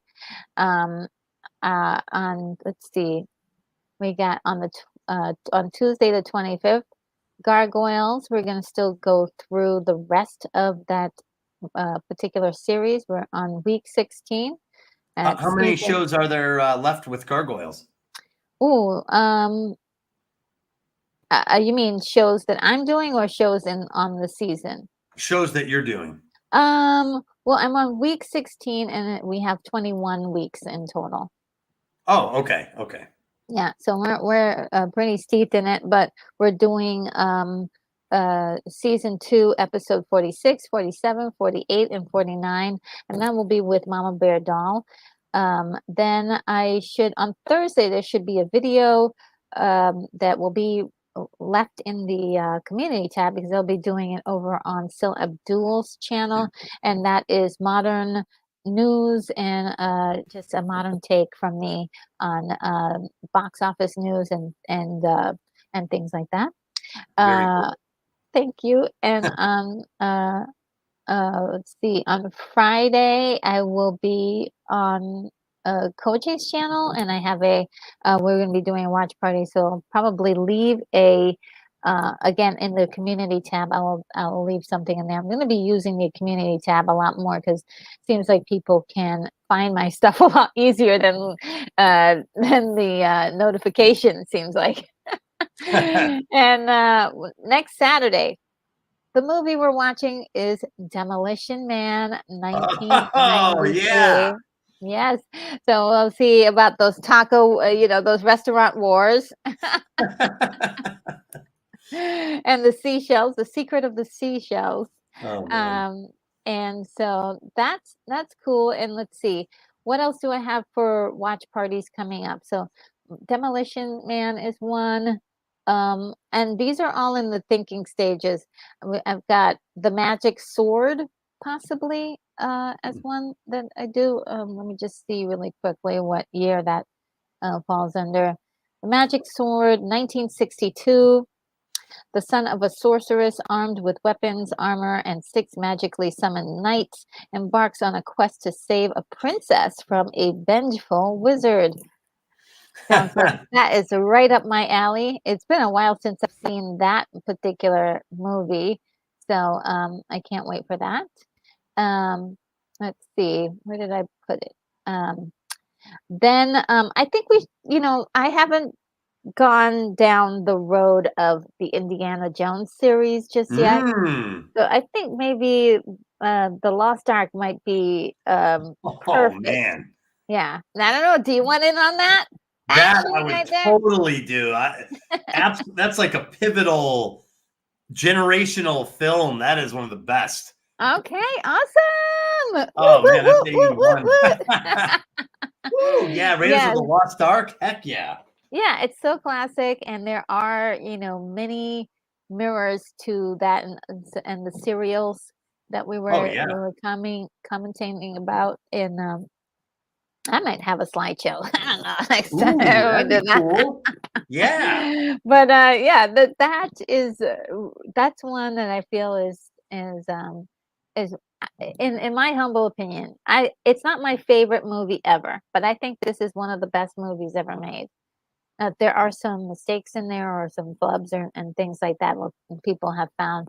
But as far as the pacing and the energy of this is like class A filmmaking and storytelling. Totally. Absolutely like incredible work laid down for that movie. And I kind of wish more movies kind of follow that sort of step, the way it was done, but also, as we say, not plagiarize it, but totally like change it, Right. just change it a little bit. Well, it's up to new creators to take the things that you loved about these old films or even semi-old films, and then when you're creating your stories, Mhm. you'll find spots where your imagination is there already. Just like Lucas was like War of the Worlds. I want that moment. Yes. You'll come upon those scenes in your own stories. So it's up to new creators to come up with new stuff, and Oh you yeah. will absolutely draw upon all those stories you've heard in your past for decades that you absolutely love. It'll Yes. happen on its own. Oh, You so know. true, so true, so true. And the other movie I was thinking about doing, well, there's quite a few, but When Worlds Collide is one of the more recent movies that I've seen, and also do have a review of it. Uh, I think that's because it's almost like a film class watching these old movies. Like it's like okay, this in the basic Totally. sense of like storytelling, how they lay things out is just so wonderful, and they do it within an hour and like 30 minutes, not even. Yeah, not the hour and 2 hours and 47 minutes Yeah, every movie today needs. yeah, yeah. And look, I don't mind. I'm not criticizing a long movie. I'm just saying like how were they able to do that? Correct. Also, like ask yourself those shows that we used to watch, Saturday morning cartoons, and also like those episodes, one-off episodes of shows that we used to watch after school. They would tell a completely contained story in like 20 minutes. And so with emotion and action and all the things that give you the feels, how did they do that, and how can we replicate that? Yeah. How can we replicate that? And why are some of the things that we see today not feeling a little empty of those characteristics, I So, have, I have one minor theory on that. I feel like there's a oh, certain let's hear it. sense today on should. What should a heroine look like? What should Ooh, she panic or not? yeah. So we're getting films on what should be there, Mhm. according to the opinions of certain people. Um, and I think that that's the wrong way to approach a story. I think you have to approach a story from the place of love, Yeah. the love of what you like about stories, about characters, the ones that captivated you. And then you, the storyteller, can naturally find different ways of doing it. I hate when I hear they're updating for like a modern audience, because it's like, who's updating for a modern audience? A group of corporate people or a creator? I think a creator would have a better sense of how to do that. than Yeah. some of these committees putting the stories together today. They're like, well, she shouldn't panic here. Yeah. She Yeah. should be strong here. And I literally think that's what happens if they show like a heroine learning from, like, let's say, a male mentor. They're like, well, we want to, that shouldn't be there. She should be able to do it without him. Or and you end up with these stories that just aren't quite connecting. And I think Yeah. that's a loss. I agree with that because your character has like there are certain characters that already have their coolness, like Indiana Like Jones and Indiana James Jones. Bond. James Bond too. Like this Mhm. adventurer that even Tomb Raider already has like built-in experience, and you know that they're capable of the job. Uh, Maybe throughout the story they may learn something new. It may give them an extra edge, or we're what we're seeing is like an adventure play out, right? Yes. Well, like But Indiana Jones is a great. I'm sorry. Go ahead. what I was going to say was a character we're just meeting for the first time, or maybe it's just like a one-off character. It'd be great to just learn how they grow from like we did with Luke, uh, sort of like a timid kind of boy to become a man and like throw their chest out and like now they're ready for the battle. Or they've gone through stuff like they panic in the beginning, and then because now they've learned some skills and they've seen some things happen, they're not afraid anymore. They're not Right. panicking anymore. They have a new sense of self. And when characters do that with us, when we go through that with them, it makes us feel like we've grown a little bit. We've Totally. watched them grow up basically. And Yeah. so there's an attachment that happens. That's why we care about Luke Skywalker, and people are still talking about Luke Skywalker to this day. That's And right. you know, Well, and to your point earlier, when you have a character that's established, like they're already a badass, they're out of the box badass. We're yes. picking, because we're not telling the story of how they got to be a badass. We're picking up here where they are a badass now. Yeah, yeah. And Indiana Jones is a great example of that. But so we see there's always the first adventure, right? Yes. But think about it, he loses that. He loses the idol in that.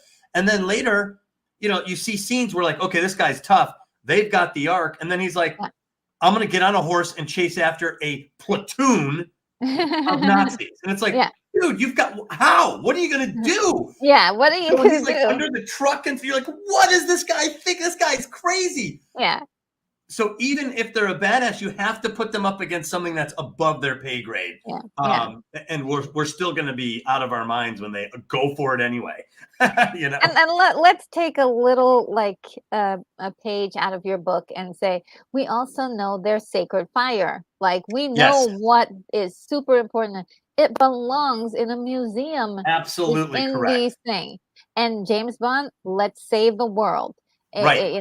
And so those guys, you root for them because you're like, yeah, let's get that dangerous, weird thing that melts everybody's face off into a museum, for crying out loud. Yeah, it should not be used for personal gain. I Yeah. actually, and I'll save some of this for the stream, but or the watch party. But Uh-huh. there's an ethics to Raiders of the Lost Ark. Yeah. Yeah. Like you said, there's the Indiana Jones answer. What do you do with the relics in the earth that no one Mhm. owns, right? Yes. Do you use them for personal gain, or do you use them for education and enlightenment? And that's Yeah. really the ethical breakdown of, I mean, think about the title, Raiders of the Lost Ark. Well, They're yeah. thieves. They're Yeah. raiding the Lost Ark. So Yes. anyway, we'll save that, but Yes. it's good stuff. It's Oh, good stuff. guys, that's gonna be amazing. I can't wait. I'm like scared. I'm like, let's get that scheduled immediately. I Next am week. I am so down for Raiders of the Lost Ark. That is definitely one of my faves. Oh gosh. Okay. All right. Well, guys, we're gonna adjourn and we'll meet up again next week. And let's see if I can get things ready. I'm gonna put the video on the outro, and you guys leave your last comments, and we will see you in the next one. Take care, everybody.